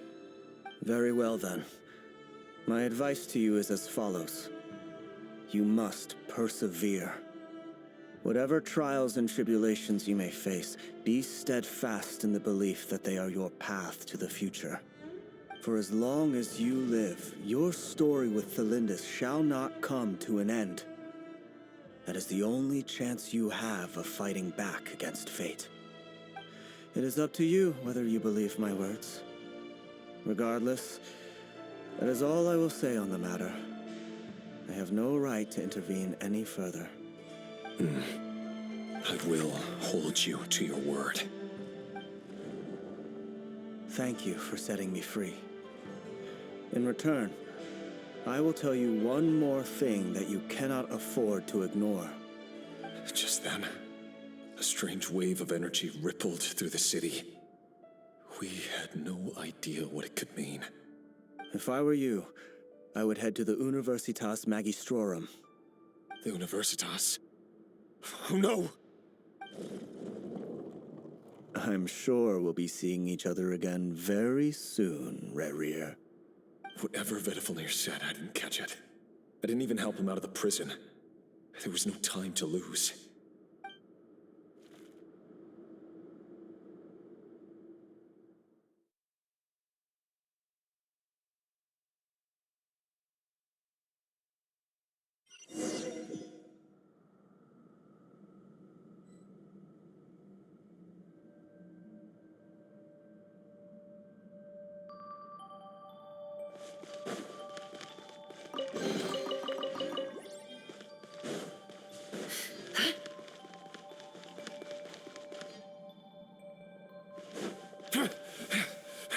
Monsters?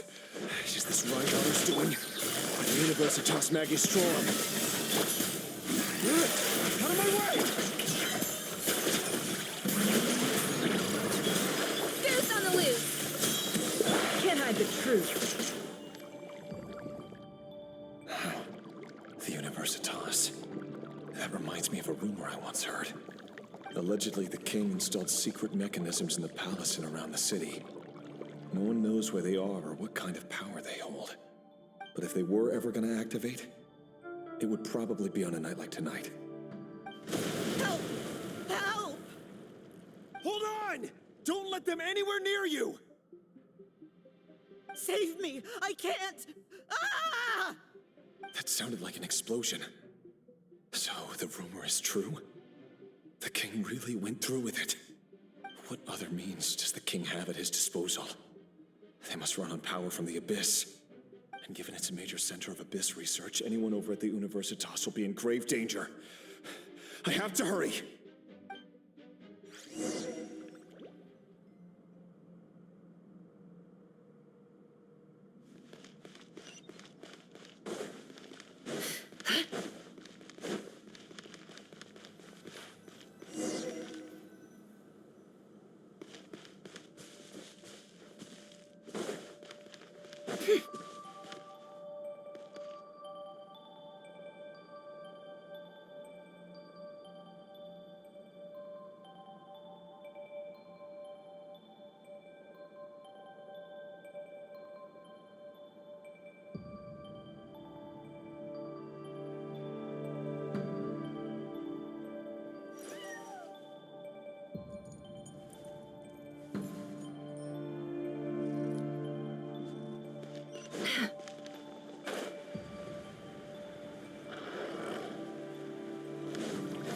It all adds up. Yoo-hoo! Quietly now. Extinguish. Mine to wield.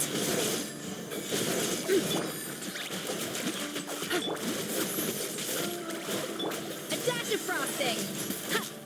Cha! Busted. Those are about to get dicey. Shower me with praise!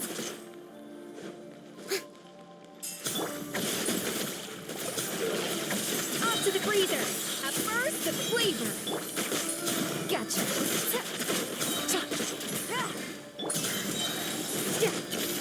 Into the void!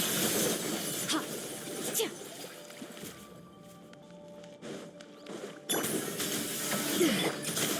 The mystery unravels. Yoo-hoo! Goose on the loose. Game's up. Fun's over.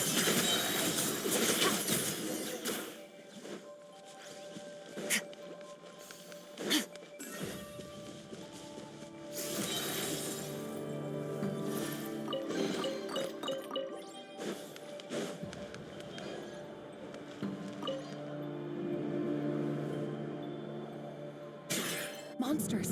At the Universitas Magistrorum? Why now? Oh no! They're coming! It's no use. The table won't hold out much longer. The weapons. Where are the weapons? Of course. All the lab equipment was upgraded after the inspection last week, but the new weapons haven't been allocated yet. I'm done for. Is anyone there? I need help! Ah!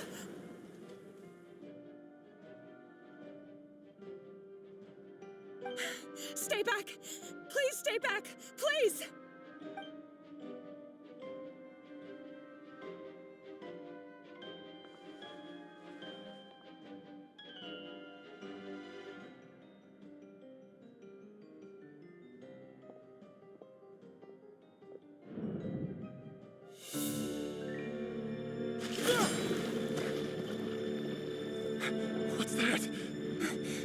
Reverie!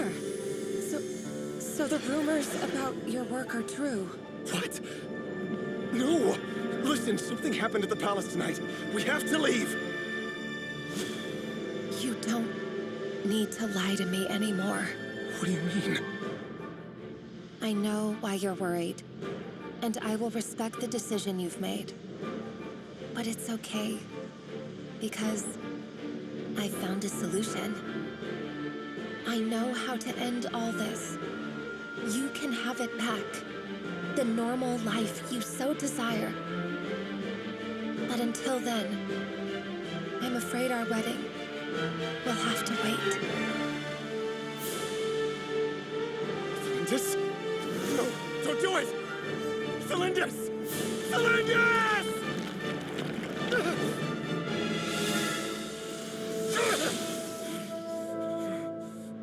I told you, Reverie. Let her go. You will find someone better. No! I won't do it! I have to save her! By what means exactly? A lowly pawn. You lack the power and the strength of will. Do you know a way? Tell me! Come to the palace. Join us.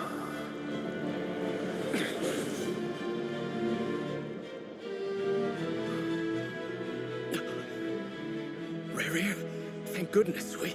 Step forth and take your share. You made it. Not you too.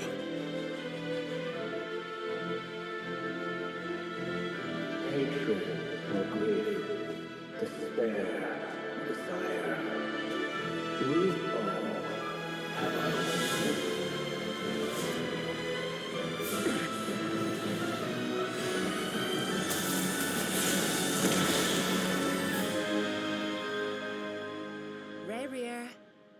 Reverie.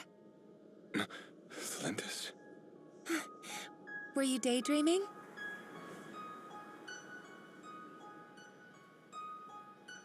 You still remember, Reverie? That question you asked me a couple of weeks ago? Oh.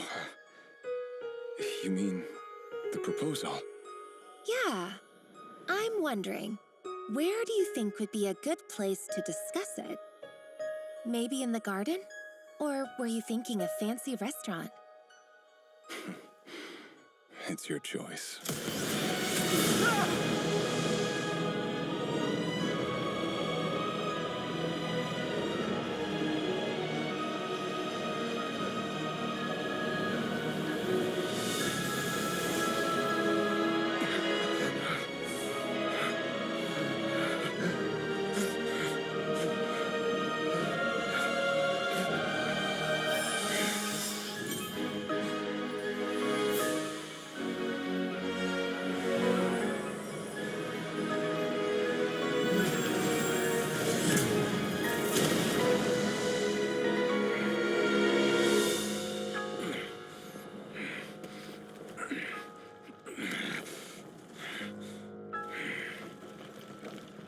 I will find you. And then, you can give me your answer.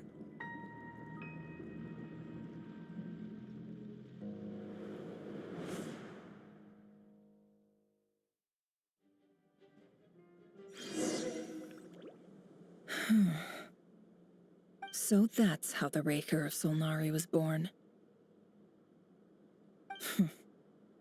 A monster created by circumstance is a monster all the same. Viewing other people's thoughts for too long can get uncomfortable. Right now, I'm feeling a strong sense of loathing. In a nutshell, the story of Conria is what happens when the truth falls by the wayside. Everyone tells little white lies, and before long, you have a huge pack of lies that destroys everything. Whew. Time to get back. His past is filled with sorrow, but the tale of any fallen civilization is one of endless tragedy. Cruel as it may be, That was Conria's fate.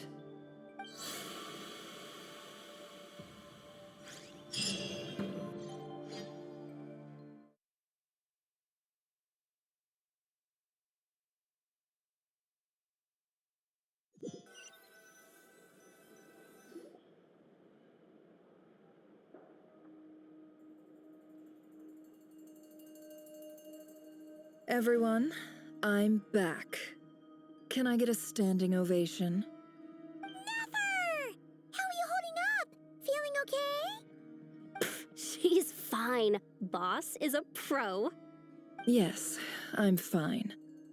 You will have seen the events of Rarir's life through my thoughts. It's now clear that he is just a regular nobody, driven by personal tragedy, as he said himself. I mostly agree. There's only so much we can know about him from his memories alone, but they did give us a clear glimpse into his life in Conria. However, I would not consider Rarir to be a nobody.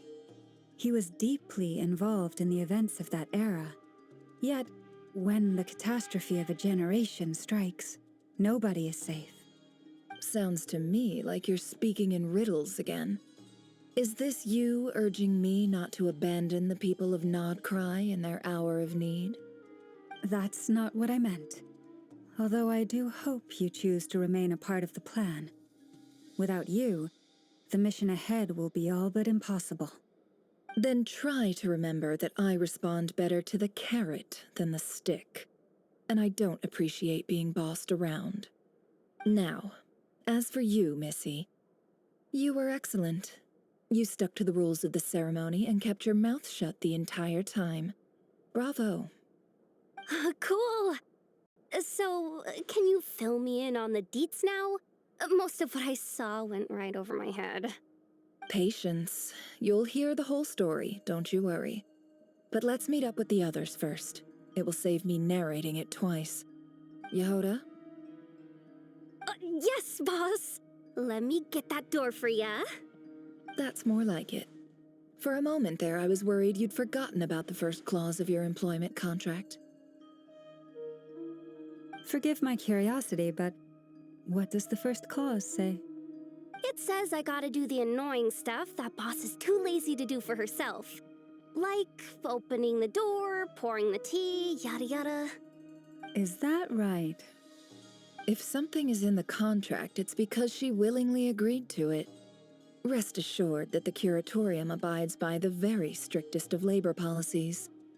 You don't seriously think I'm cruel enough to treat her like my slave? In any case, I've hardly shied away from my share of the work today. Hope I don't catch Flintz and Varka lounging about in their chairs, enjoying a leisurely cup of tea. There's nothing I dislike more than other people enjoying themselves while I'm hard at work.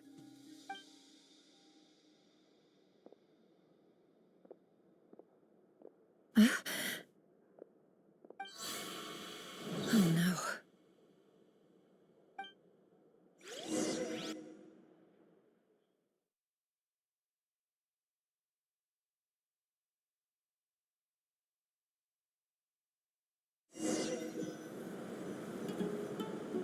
Sorry to disturb you, but we seem to have run into some trouble. Evidently so. Don't worry, I'm not about to leave you to fend for yourselves. I'm not that kind of boss. And it would go against the Curatorium's labor policy. I'm sorry. What did you hear me say? I wasn't talking about labor policy. Wait. How long have I been standing here? Not long. You just appeared by the door a moment ago.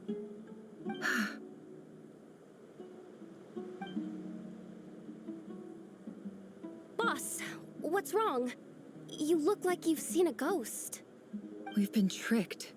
We never left at all. Somehow I hallucinated that whole scene back inside the office. Hallucinated? But how? How indeed. This place should heed my will alone. all thoughts and actions that occur in here are just a result of pawns moving across the chessboard in a carefully calculated manner. And nobody has access to this chess set but me. So you control everything in here? More or less. But yes, it's a special technique of mine. Has anything like this ever happened before? Only once. It was the first time I used the chess set. Is there any similarity between what happened then and what's happening now? I suppose my thoughts are a little turbulent, which was also the case my first time. Is there anything I can do to help? The first clause of your contract clearly states that I only need your help with things that I'm too lazy to do myself. Meaning you're not feeling lazy right now? Meaning this is not something Yehoda can help with. The chess set is a personal treasure that I alone understand. I must... Boss, it's fine. Really. Let me do something useful. Oh, listen to you. Whatever would I do without you, Yehoda? What? Really? Yes, really. Where would I ever find another employee as obedient and servile as you? God forbid anything ever happens to you. Oh, okay. Well, anyway, I was thinking of fetching some water. There's gotta be a source around here somewhere. I suggest everyone finds someplace comfortable to take a rest. We gotta conserve our energy. Even though all this chess malarkey doesn't exist in a physical sense, mentally speaking, it's all real. And so is our tiredness and fatigue. You don't want to dismiss mental fatigue. Just because it isn't physical doesn't mean it's any less serious. But anyway, I got your backs, so don't worry about a thing. Don't I have the best employees? Jealous much?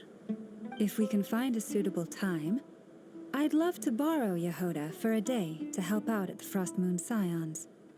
Would you be amenable to that, Boss Nefer? Oh, Lauma. Have I ever told you just how pretty you are? Beauty runs from the tips of your antlers to the depths of your imagination. Time to rally, everyone. Follow me. As we continue our journey, the same rules will apply. That means stay focused and no talking no matter what we encounter. And don't disturb the chess pieces. You have my word that I will get us all out of here.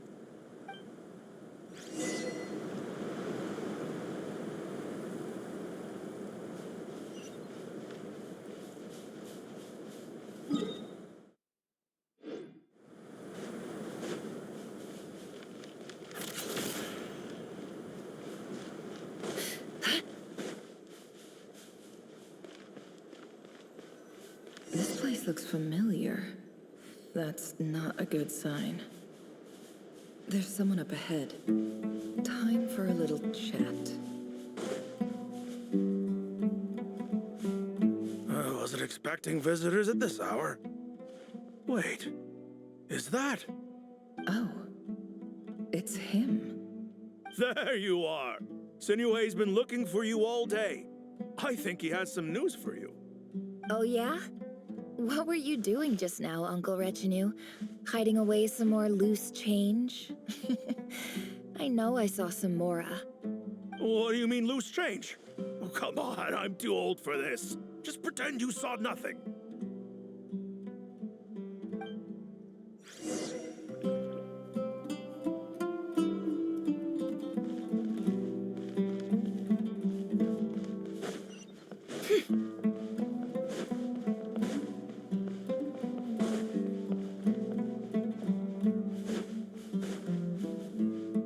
Hey, kid.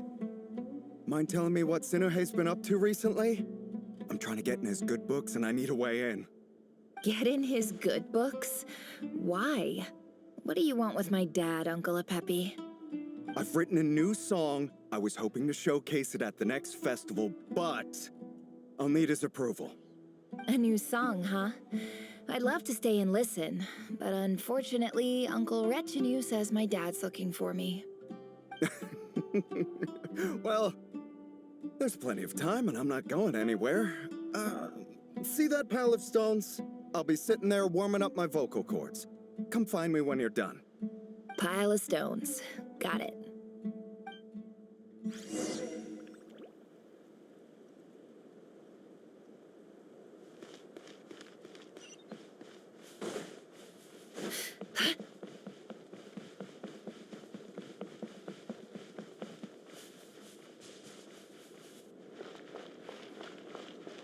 Hi, Dad. Uncle Retinue said you were looking for me. Ah, there's my little princess. If you'd gotten back just a little sooner, you could have shared the spoils of war with me. Spoils of war? Who were you fighting against, Dad? It was just a figure of speech. The aftermath of a sandstorm is no time to be waging war. I was talking about our war against thirst. I went out to fix our water supply problem, and now I'm back. Which means... We have a well again! That's right. I found a new one and brought back as much water as I could carry. It should last us for a good while. If it wasn't for these blasted sandstorms, our wells wouldn't be caving in. You wouldn't be spending all your time out searching for new water sources. As the chief of our tribe, I'm supposed to be leading us out of hardship and poverty, onto better things. You know how prosperous our ancestors were. I've told you all the stories. And look at us now, squeezed into these hovels. No one would choose this, if it wasn't for the endless wars over the years. But things are looking up. I started working with some folks from the academia a few months back. They gave me some contacts in return for my assistance in the desert. So you're the academia's helper now? Special ambassador, they call it. Think of it as a partnership. It's nothing bad, okay? We've been isolated here in the desert for too long. Seeking opportunities elsewhere is the best thing for us, and the fastest way to progress. So, do you get anything good out of being a special ambassador? Of course. My luck's improving all the time. One day, I swear I'm gonna lead us out of this place. We'll find somewhere new. Somewhere better.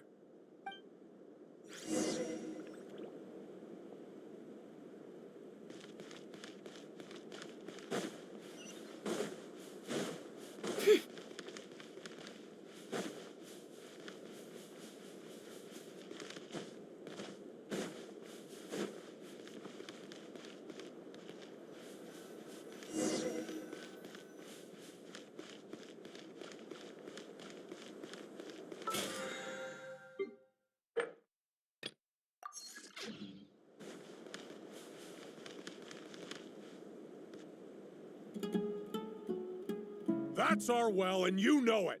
You stole from us. Well, you've gone from chief to thief, and now you have to face the consequences. Did you really think you could take our water without permission and get away with it? You're either brave, stupid, or both. And that special ambassador act? Yeah, nice try. We spoke to the academia. They said it was all news to them. You're a liar and a cheat!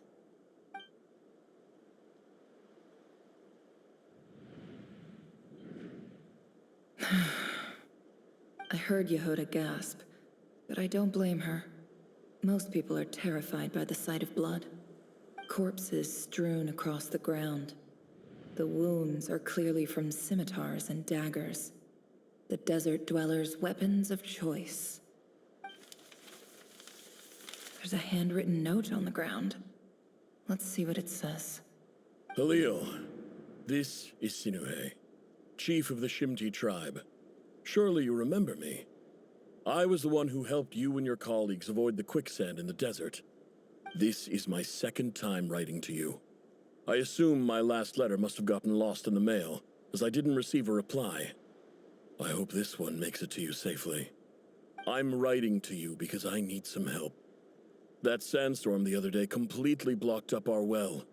forcing me to look for another water source in Iab and Unut territory. It was a matter of survival. Praise the gods. The well of the Iab tribe was intact. It was my last resort. I drew what water I could and left, but not without being spotted. I fear they will retaliate. You told me to write to you if I ever needed help. You said you'd be my ally in the academia. I urgently need you to formally recognize my title of Special Ambassador and send some of your people to assist me for a few days. It's the only way I can convince them that this was the academia's decision and prevent them from retaliating. This is an emergency. Please send help as soon as possible. Looks like this letter never got sent.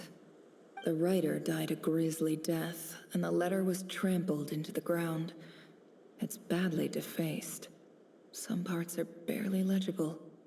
What a ridiculous lie the surviving Shimti tell. Their whole village was butchered over a sip of water.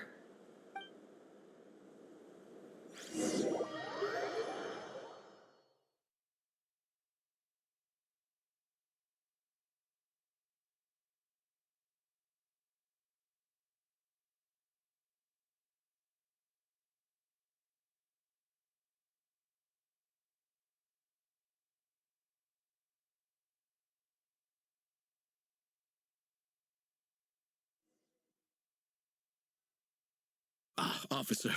Welcome. Welcome to our humble village. I thought you would at least have the courtesy to provide some respectable libations. This is the finest wine Aru village has to offer. I promise.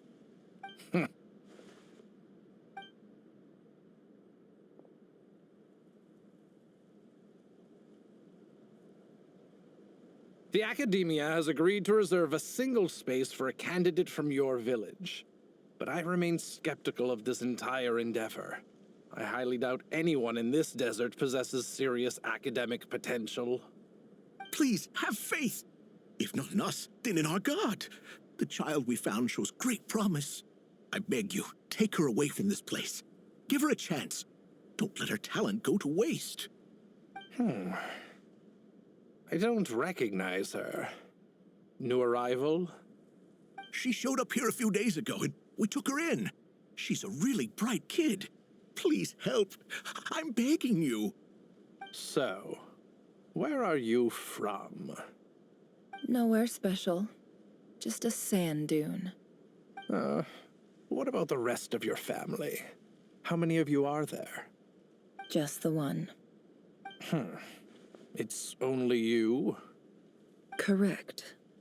So, no brothers, no sisters, no mother or father? Any who have slept on a bed of sand, I call my brothers and my sisters. Apart from that, I have no family. All right. Get over here. Sign your name on the form.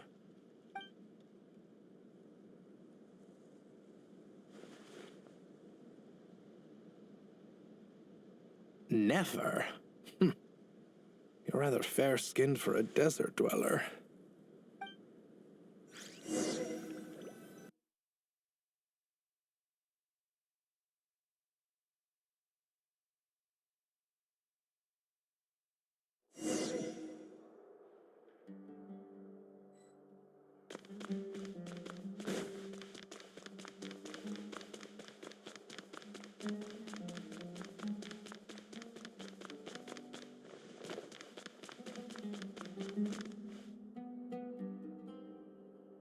Nefer, this term's assignments have been issued already.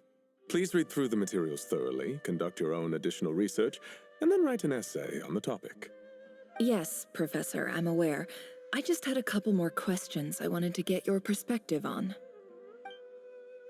Oh? Please, ask away. Well, I saw the other students' problem sheets, and I couldn't help but notice that my assignment is much easier than theirs. Do you really think I'm a weak student? A weak student? Goodness, no. Quite the opposite. You have a sharp mind. Almost too sharp. I think what you're saying is a weak student wouldn't have noticed the discrepancy. And if they did, they certainly wouldn't complain about the lighter workload. You see, sharp as they come. You see things the way they are, and I'm sure you know why they're like that. Because of where I come from. Because I'm different. I'm sorry, Nefer. I don't like it any more than you do. It's just... Anyway, you said you had a couple of questions. What's the other one? I wanted to check.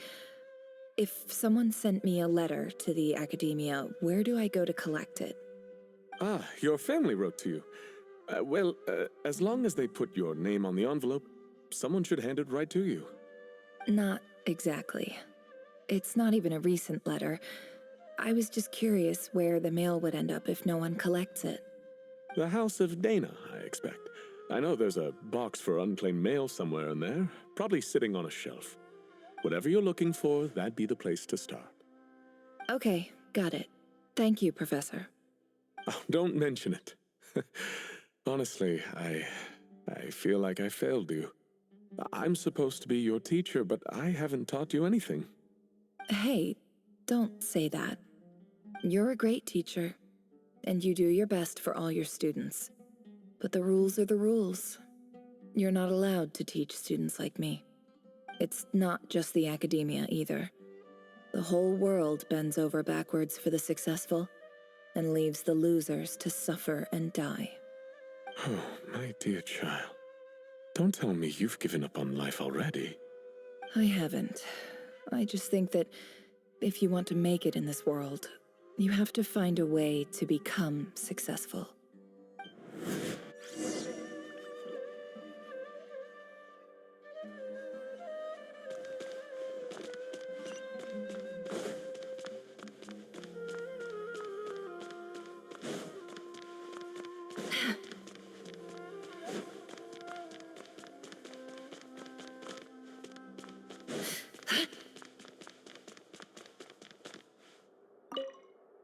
This must be it. A big cardboard box full of unclaimed mail. And probably some letters that ended up here by mistake, too. Let's take a look.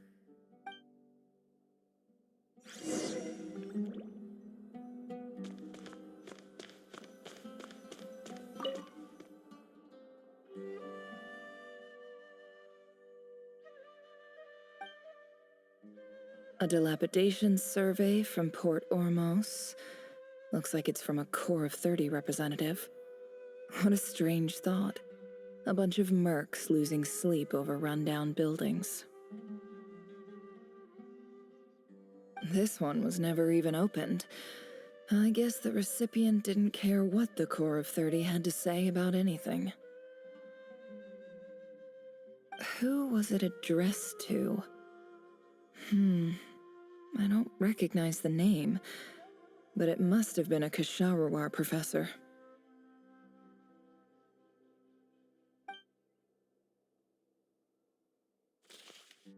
This one is addressed to the Immorta Sage. The title is Changes Observed in Satyavada Life Symptoms. Why do all these letters read like full-blown dissertations?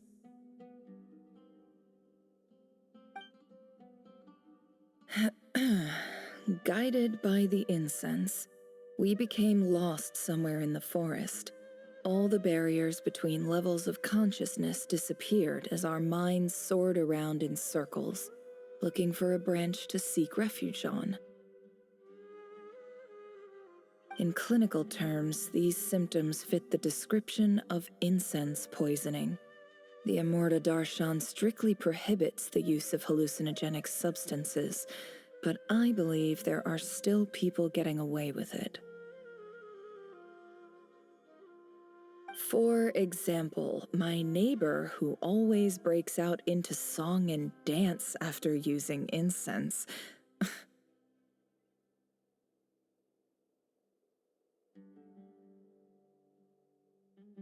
This seems like something the academia would want to know about. Why wasn't it collected? Wait, what's this written on the back? It's so small.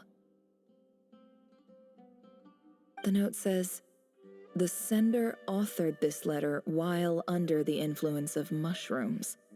I would send it back, but no return address was provided. Stamped by the Grand Conservator of the House of Dana."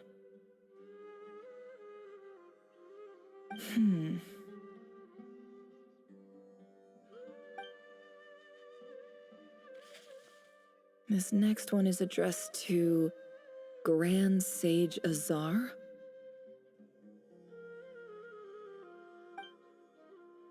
A few words of protest regarding recent changes in Sumeru's educational policy. In recent years, the academia has taken on a small number of students from the desert region, as per the policy to this effect. However, it appears to me that these students have not, in fact, been provided with educational opportunities that are, in any meaningful sense, equal to those enjoyed by their peers. As well as receiving dumbed-down assignments and perfunctory tutoring, they do not even have full access to the Akasha system. Education is the fundamental purpose of this institution, which should go without saying in a nation whose founding virtues are knowledge and wisdom. I ask you, is the lip service we pay to the policy of education for desert students truly the standard of pedagogy to which the academia aspires? As Grand Sage, policy decisions are your prerogative, but do not forget your roots. You and I were once students too, as was everyone else in this institution. I do hope you will give some serious attention to this matter. I encourage you to discuss issues like this with myself and others, and listen to some alternative opinions. Great letter. Shame it didn't get to where it needed to go.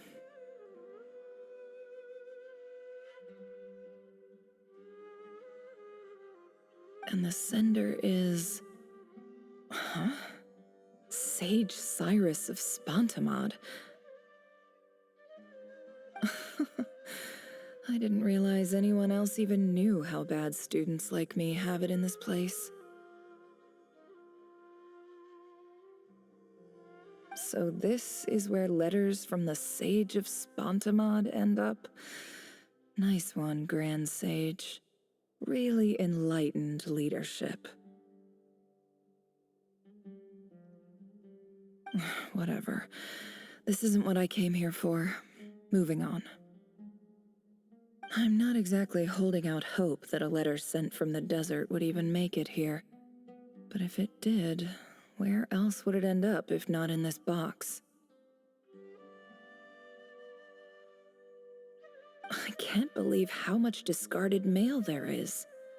Must have been years since someone last went through it all. And this is just one box.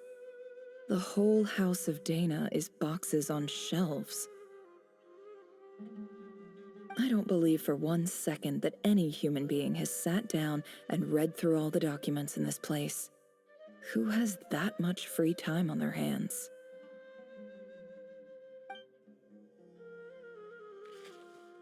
Wait, could this be it?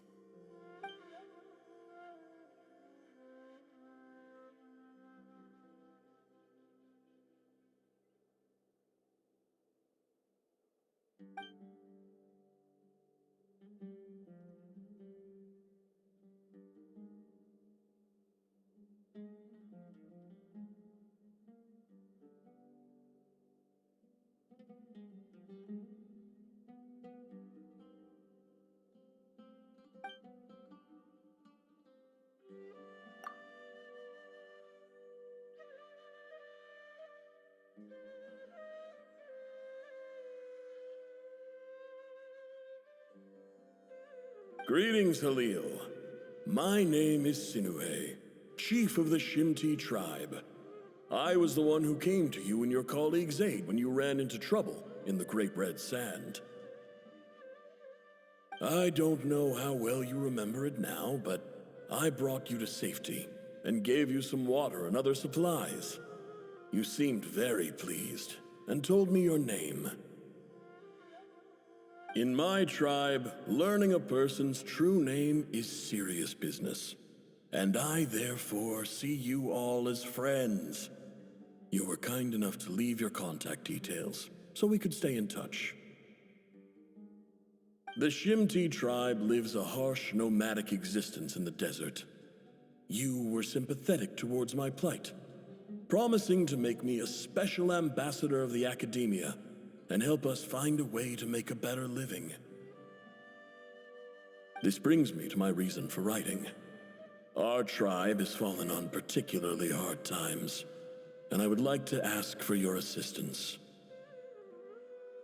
There was a terrible sandstorm a few days ago, which blocked up the well in our land. To ensure my people's survival, I had no choice but to venture into Iyab and Unut territory in search of an alternate water source. The Iyab and Unut are descended from the Thamudians, while we trace our ancestry to Tulatala. We worship the Lord of Flowers and have had relatively good relations with our fellow tribes up until now. I found a well belonging to the Iyab tribe. They declined to help us, but I really had no other option. So I took some water to keep me and my tribe alive. My actions are certain to incur their wrath. When we met, you assured me that you would be my ally in the academia. I would like to take you up on that offer, because I really need your help. I wonder if you could send an academia representative to meet with me.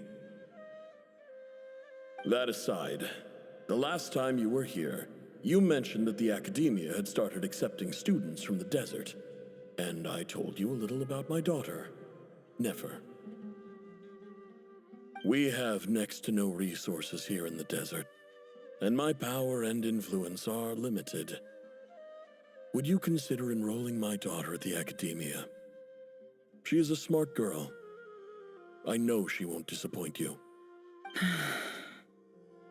From the outset, the academia never took you seriously. Those things they promised were just empty words. I doubt they even remember the name Sinuhe. And you were so emphatic that your luck had finally changed for the better. You swore you'd lead us to a better place one day. You spoke with such conviction, like you were the most powerful chief in the whole desert. You liar. You lied about everything. You promised the world and delivered on none of it.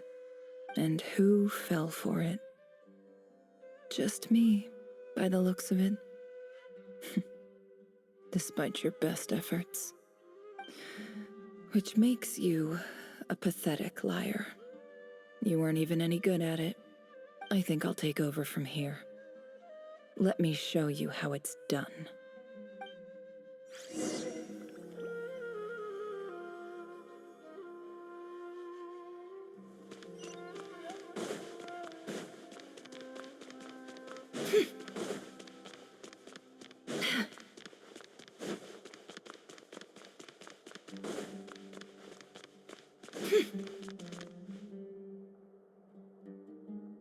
I just came to say goodbye. Thanks for everything you've done for me in my time here. Nefer? You packed your bags. Where are you going? I'm quitting. Something's come up in my hometown. Gonna head back and deal with it. Huh? But this was a hard-won opportunity for you. You know that better than I do. It was, but it doesn't matter. I have more important things to deal with, and they can't wait. Oh, and I didn't want to overfill my bags, so I left some incense on your desk.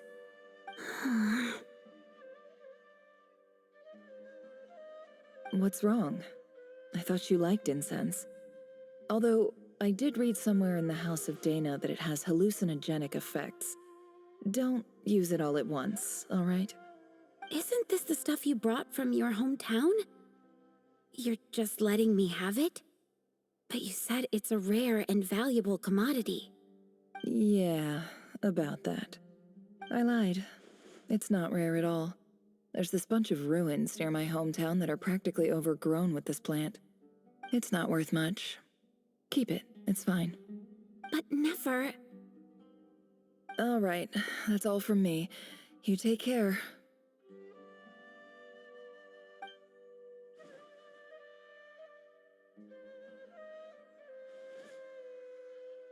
Don't forget me, okay?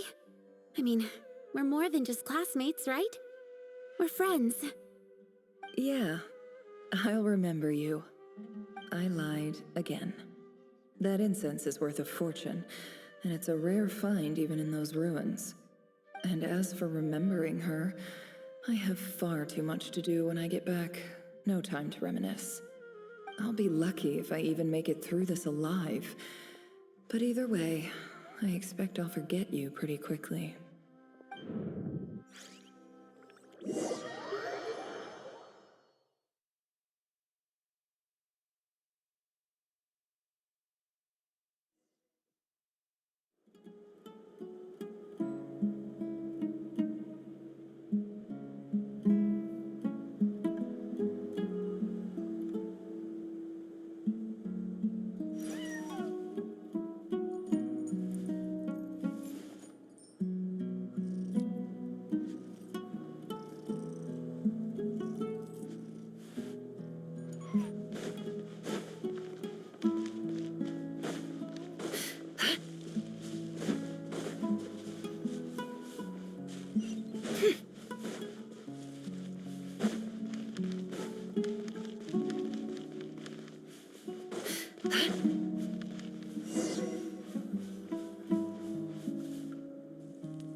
It's a pleasure to meet you, Mr. Arif. So, what does the Academia want? Since they've sent their special ambassador, I assume there's a big business deal to be made. If not, I'd be very disappointed. Please, sir, lower your blade. You're lucky I'm the one they sent. Not all special ambassadors share my admiration for the Eab people. The ever-shifting balance of power in the desert reduced the once great civilizations of this region to rubble and sand. But the story of the Eab has a very different trajectory. Others grew weak, but you grew strong, beginning in obscurity and moving to prosperity. You're the only ones who defied the trend. Huh. So, you do know who you're dealing with? This well is the perfect symbol of your strength, is it not? It used to belong to the Unut, but it looks like you have control over it now. You're not wrong. But I'm sure you didn't come all this way just to flatter us. Of course not. I came to bring you some very good news. Some information that recently came to light, which might just be your ticket to freedom. Records uncovered by the Vahumana Darshan show that a certain well currently under Eab control is built on top of some ancient ruins. These ruins are of great archaeological interest to the Academia. I checked the map carefully on my way over here, and I'm confident that this is the well in question. The Academia is offering 50 million mora in return for excavation rights. 50 million? No, wait. If these ruins are as important as you say, 50 million's a little low, don't you think? Don't get greedy, Eab. We know far more than you think. We know that you seized this well by force. Wasn't that the first step in your rise to power? To drive away the Unut and steal their water supply? So what if it was?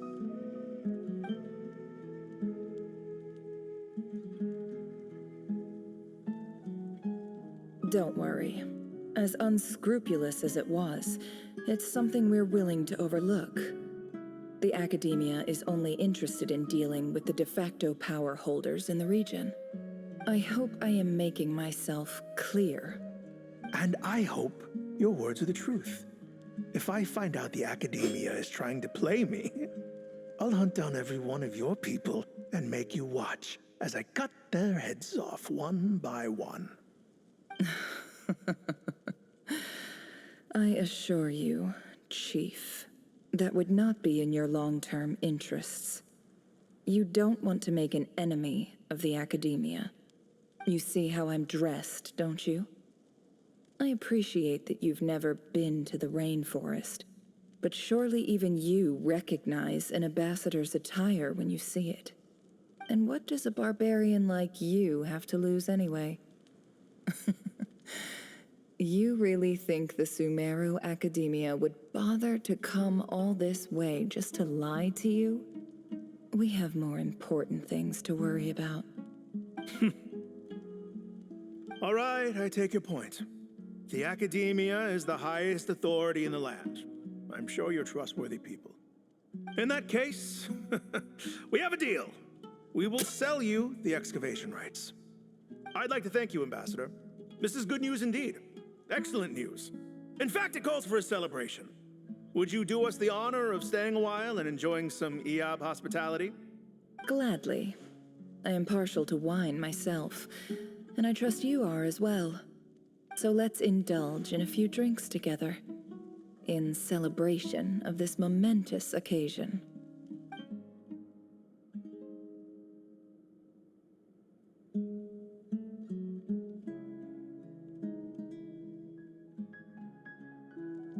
Chief! Chief, it's an emergency! It's the Unut. They've taken the well. What?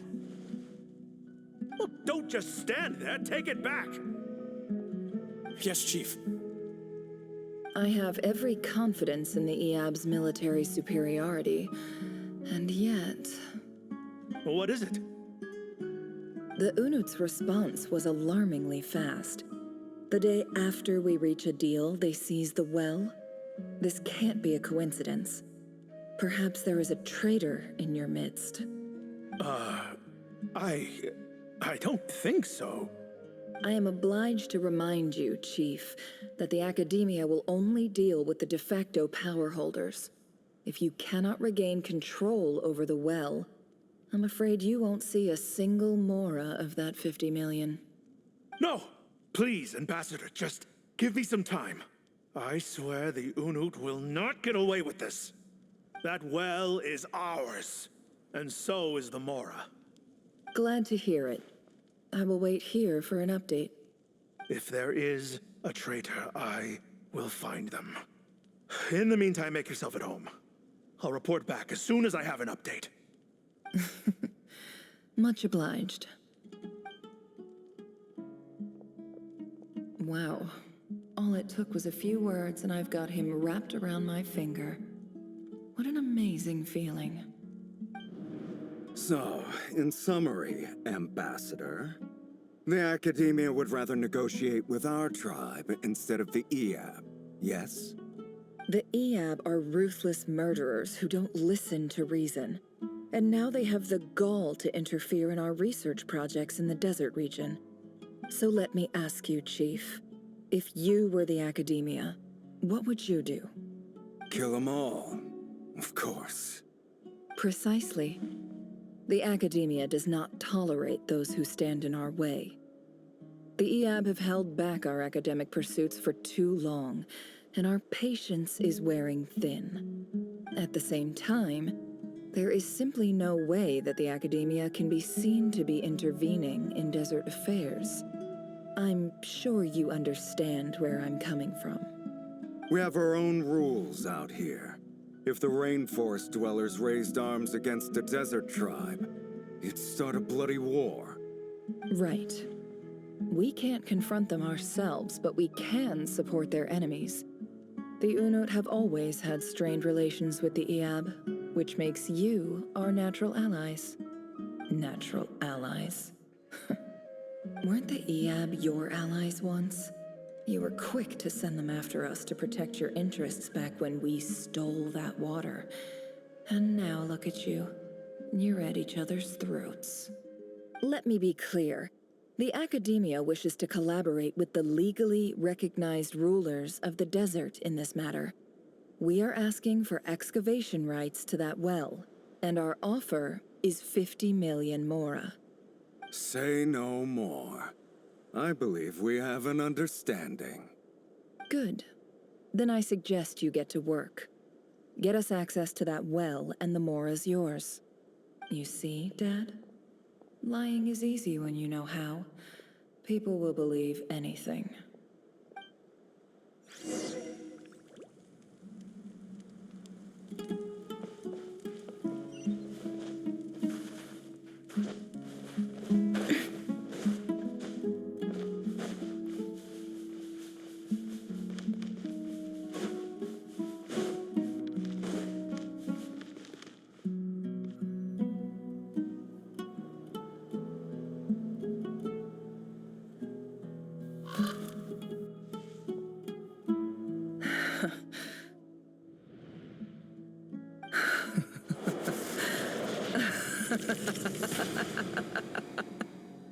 Look at yourselves.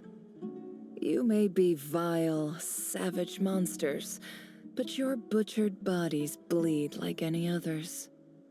You're no different. You're nothing special at all. The monsters who destroyed my home, they're just ordinary, petty human beings. What a joke. I think we're even now. Maybe I've even done the desert a favor. It's a better place without all these people around. Oh, Sinuhe, my gullible fool of a father. Perhaps if you'd been as ruthless as I was today, our tribespeople would still be alive. In this dog-eat-dog world, a chief needs to be tough to survive. But you couldn't do what had to be done. So I did it for you. Nefer, it's okay. All of this is in the past now. I believe I remember you promising to remain silent. Yeah, but even so... Yehoda, is there anything you can do to ease the tension? All right, time for a sharp turn onto a completely different topic. So, anyway, that's enough of that. When are we getting out of this place? Feels like we've been walking forever. I'm getting pretty tired. Oh, Lauma, you tired? Yes. If we can find somewhere to sit down, I could certainly do with a rest. It's not far now. There should be a temple just up ahead. Yes. Really? A temple? That's where this story ends? I guess that's how things go in the desert. Desert dwellers can never escape their destiny. Or so everyone says. I never wanted to believe it, but looking back now, I'm as desert as they come. You mentioned a temple. What's waiting for us there? My biggest trade secret of all. Ah. Then I'm guessing it's where you got your power from. The power to peer into other people's minds. I didn't know you were clued up on any other religions. I'm no expert in the history of Sumeru, but since you come from the desert, I would imagine it has something to do with King Deshret.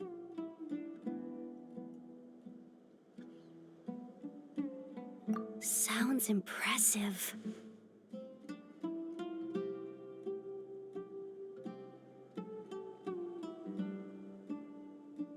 Ah, I know who you mean. General Mahamatra Sino. The spirit of Hermanubis dwells within him. That's Boss Neff for ya. She knows everything. Sino's hardly a figure of obscurity, but I know about Sethos too. What about him? Is he a big deal or something? Well, he's not a small deal, let's put it that way. Please, this is the bare-bone basics. Save the flattery. Thanks for your patience, everyone. I'm sure it's been a lot to take in. With any luck, that's our exit just up ahead.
Uh-oh.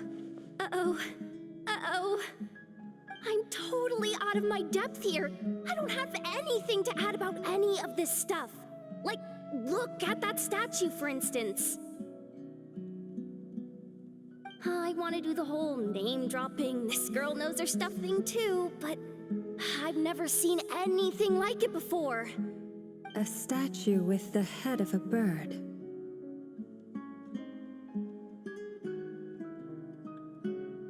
That's Thoth, the Ibis King, one of the 7 pillars of King Deshret. The legends say that he, the Crocodile King, and the Goat King were the 3 retainers of King Deshret. Let's take a look.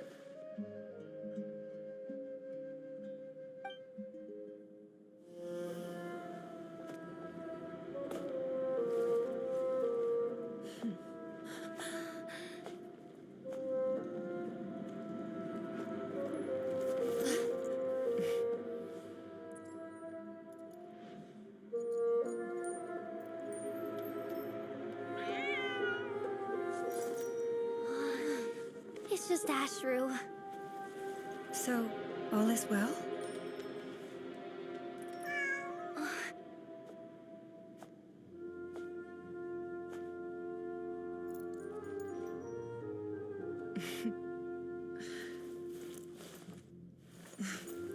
Typically speaking, at this point, the world disintegrates. Then we find ourselves back in the outside world. Besides, these are my memories. There's nothing to fear. You're sure? Of course. It's almost over.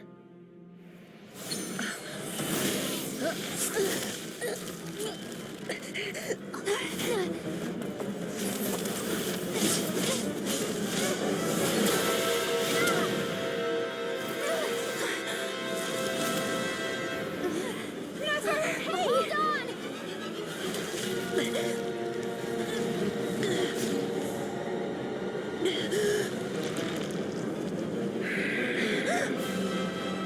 Knowing too much is always a death sentence.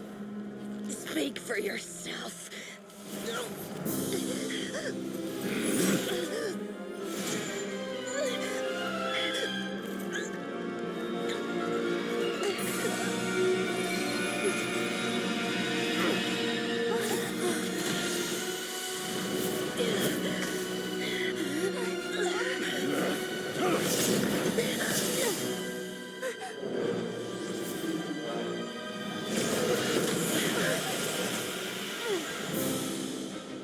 How repulsive.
Timed that pretty well, didn't I? It's okay. I'm just glad no one was hurt. Paimon noticed you doing something too, Dainsleif. Were you helping get them out? Of course. When I asked Nefer to conduct this investigation, I was not naive to the dangers involved. I had a duty to ensure your safety. Good to know your sense of justice is still intact after all these years. I take that to mean that you saw the truth. That comes as a great relief. I certainly did. And thanks to your help, I also managed to trap Rerir inside the chess set. Whoa, really? How'd you manage that? Well, to be honest, I sensed that something was wrong long before we made it to the temple. By using this fragment to probe into Rerir's past, well, the monster formerly known as Rerir, it seems I alerted him. I was tracking him, then he caught on and started tracking me too. Can't say I'm surprised. But how did he track you through your thoughts alone? That shouldn't be possible. Rerir was a secret agent who reported directly to the Vinster King. He is an expert at finding a trail and hunting down his pursuers. No wonder. He infiltrated the chess set, read my thoughts, and built a new virtual chess set inside of it. That's why we weren't able to leave at first.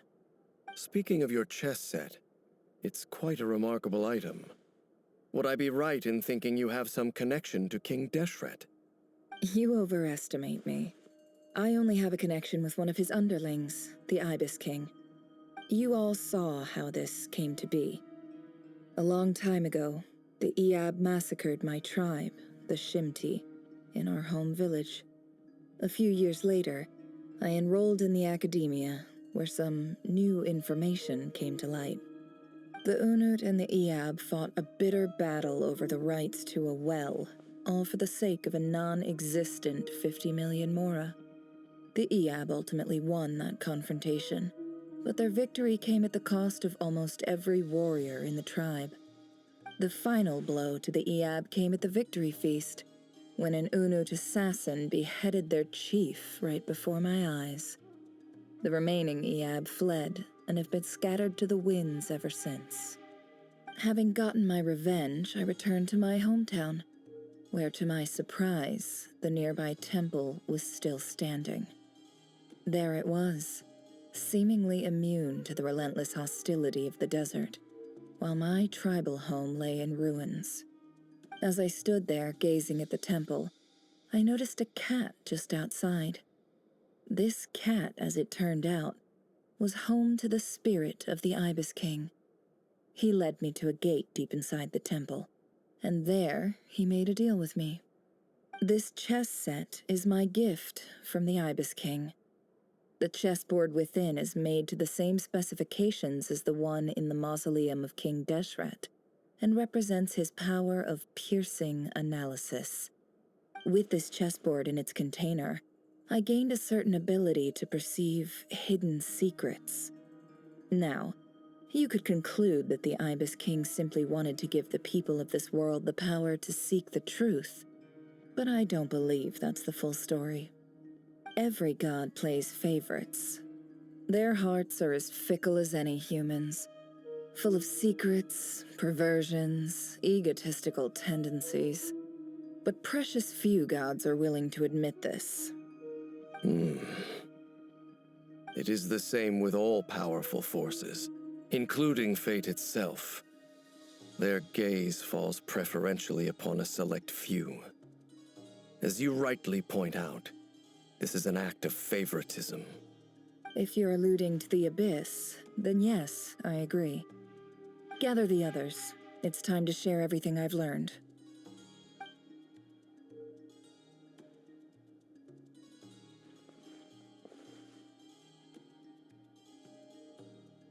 Thank you all for being here. As promised, I did some further investigating into the Recher of Solnari's background. I am pleased to report that the investigation has been most fruitful indeed.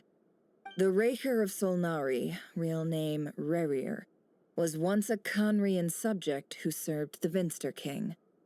I will now share the important details of his story. Please save any questions or comments for the end.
So that's why he's so obsessed with the moon. A tragic tale, to be sure. But it does not excuse his many transgressions. No matter how much Rerir suffered in the past, the fact remains that he is what we know today as the Wild Hunt, wreaking havoc upon innocent lives in Nodcry. He becomes more dangerous with each passing day. If left unchecked, it is simply a matter of time before all of Tevat suffers the consequences. This is a threat that the Knights of Favonius cannot ignore. A question for Miss Columbina. Forgive me if this is presumptuous, but have you ever seen the spatial gateway that appeared in Rerir's memory? Never.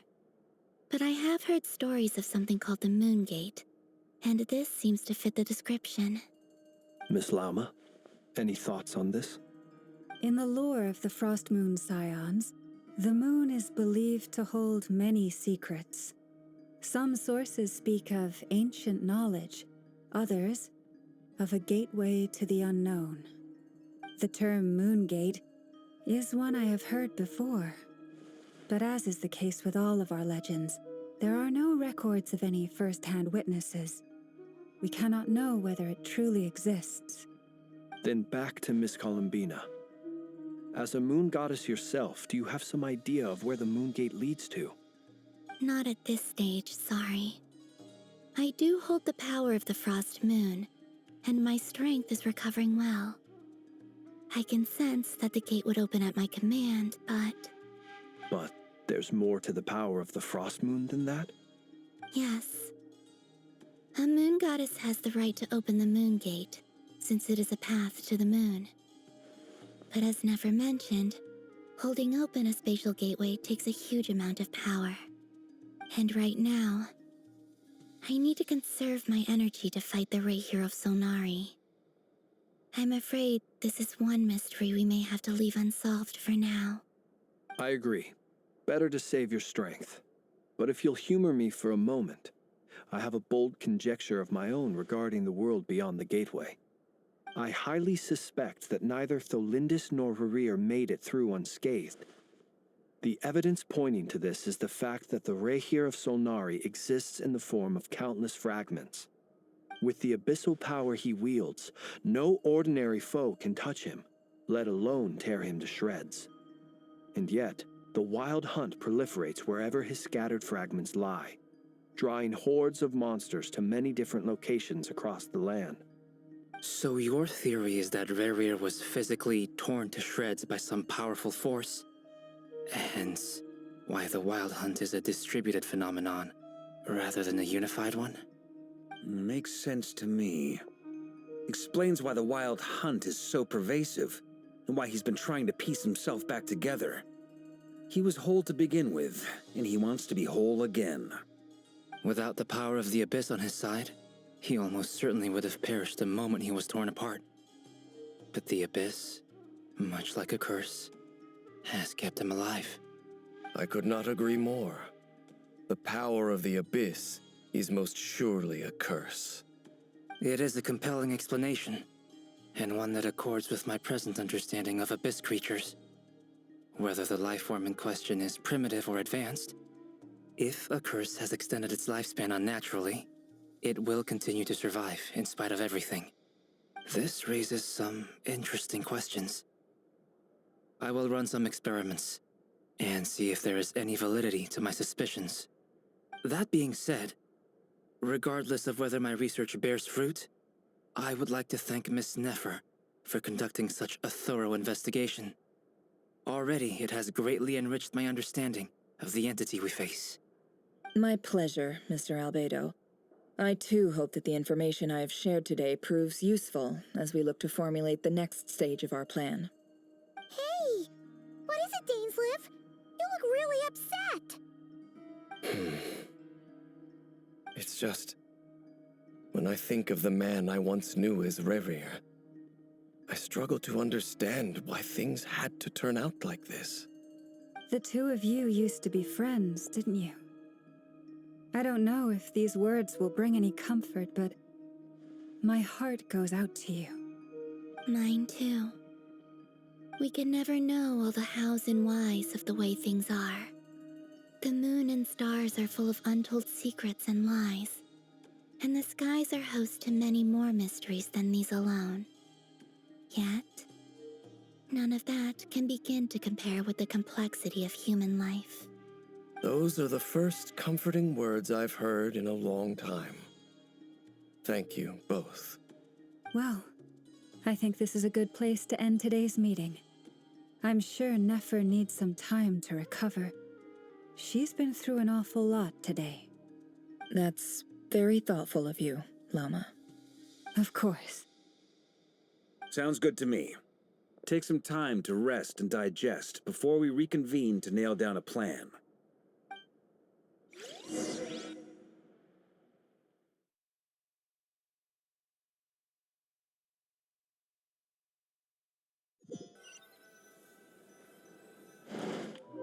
Hey, is this a bad time? Hope I didn't kill the conversation.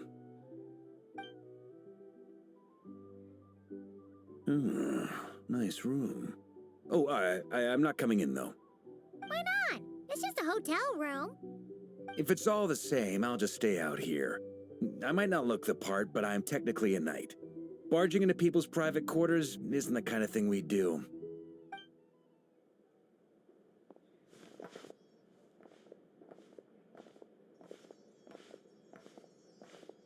Anyway, Nefer went back to the curatorium to get some rest. But before she left, she shared some things with me that I thought you should be aware of. Firstly, although she managed to trap the Raker of Solnari inside her chest set, there's no guarantee that the power of the Ibis King is any match for one of the 5 sinners. Their powers are beyond our comprehension. It's only a matter of time before he finds a way to break out. We have to come up with a plan and take care of him before that happens. Honestly, my mom figured that might be the case. So, how long have we got? Well, I asked her that same question.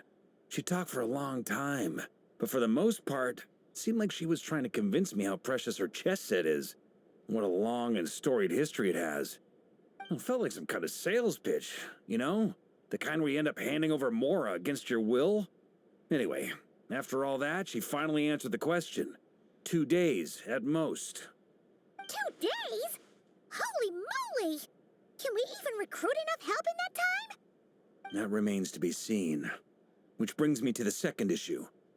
Dainsleif is obviously conflicted about this whole thing. But given how little time we have, there's no way we can pull this off without his help. You have some history with him, right? Do you think maybe you could talk to him for us?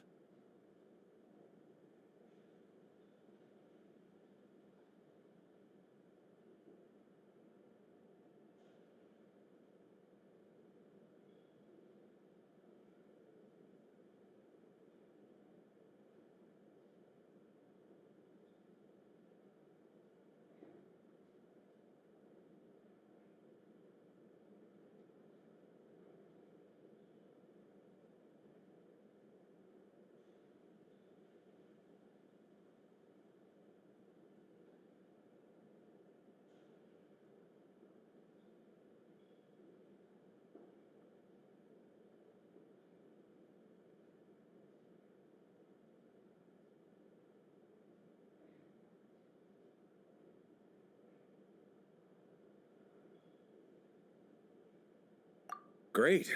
I appreciate it. All right, on to item 3. So, Albedo, Durin, and I put our heads together and came up with a plan. Can't promise it's gonna work yet, but at least it's a start. We figured we'd bounce the idea off you first. We'll explore it further once everyone's recovered. Oh, Paimon's dying to hear this.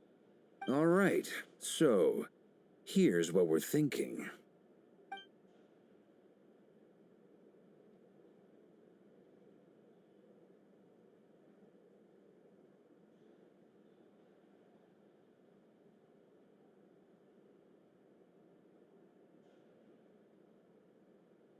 We felt a little uneasy about roping you into this. I mean, firstly, you're not locals, and secondly, none of us are your boss. You're well within your rights to refuse if you so choose.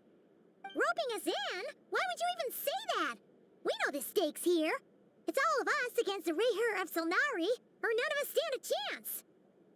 I choose my words very intentionally, I'll have you know. I like to think there's an art to striking a down-to-earth tone even when the stakes are through the roof. Sir Varka, I have a few thoughts about this plan. I'm all ears. I think we can be more flexible with how the roles are allocated. In my view, the most sensible lineup would be like this.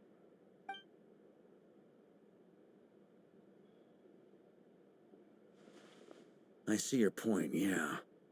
But if that's how we're going to approach this, you'd better make sure you're ready. To be clear, I don't doubt your abilities. Far from it.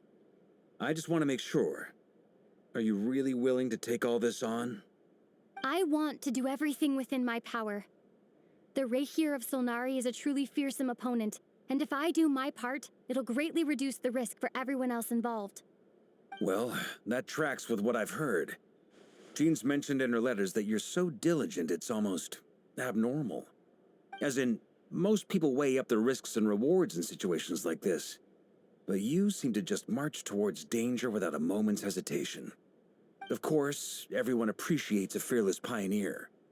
But all that aside, I'm the Grand Master of the Knights of Favonius, and you're our honorary knight. I want to make sure your courage doesn't come at the expense of your safety. Thank you, Sir Varka. I should be the one thanking you. It means a lot to have you on board. I'll give some serious thought to your suggestions.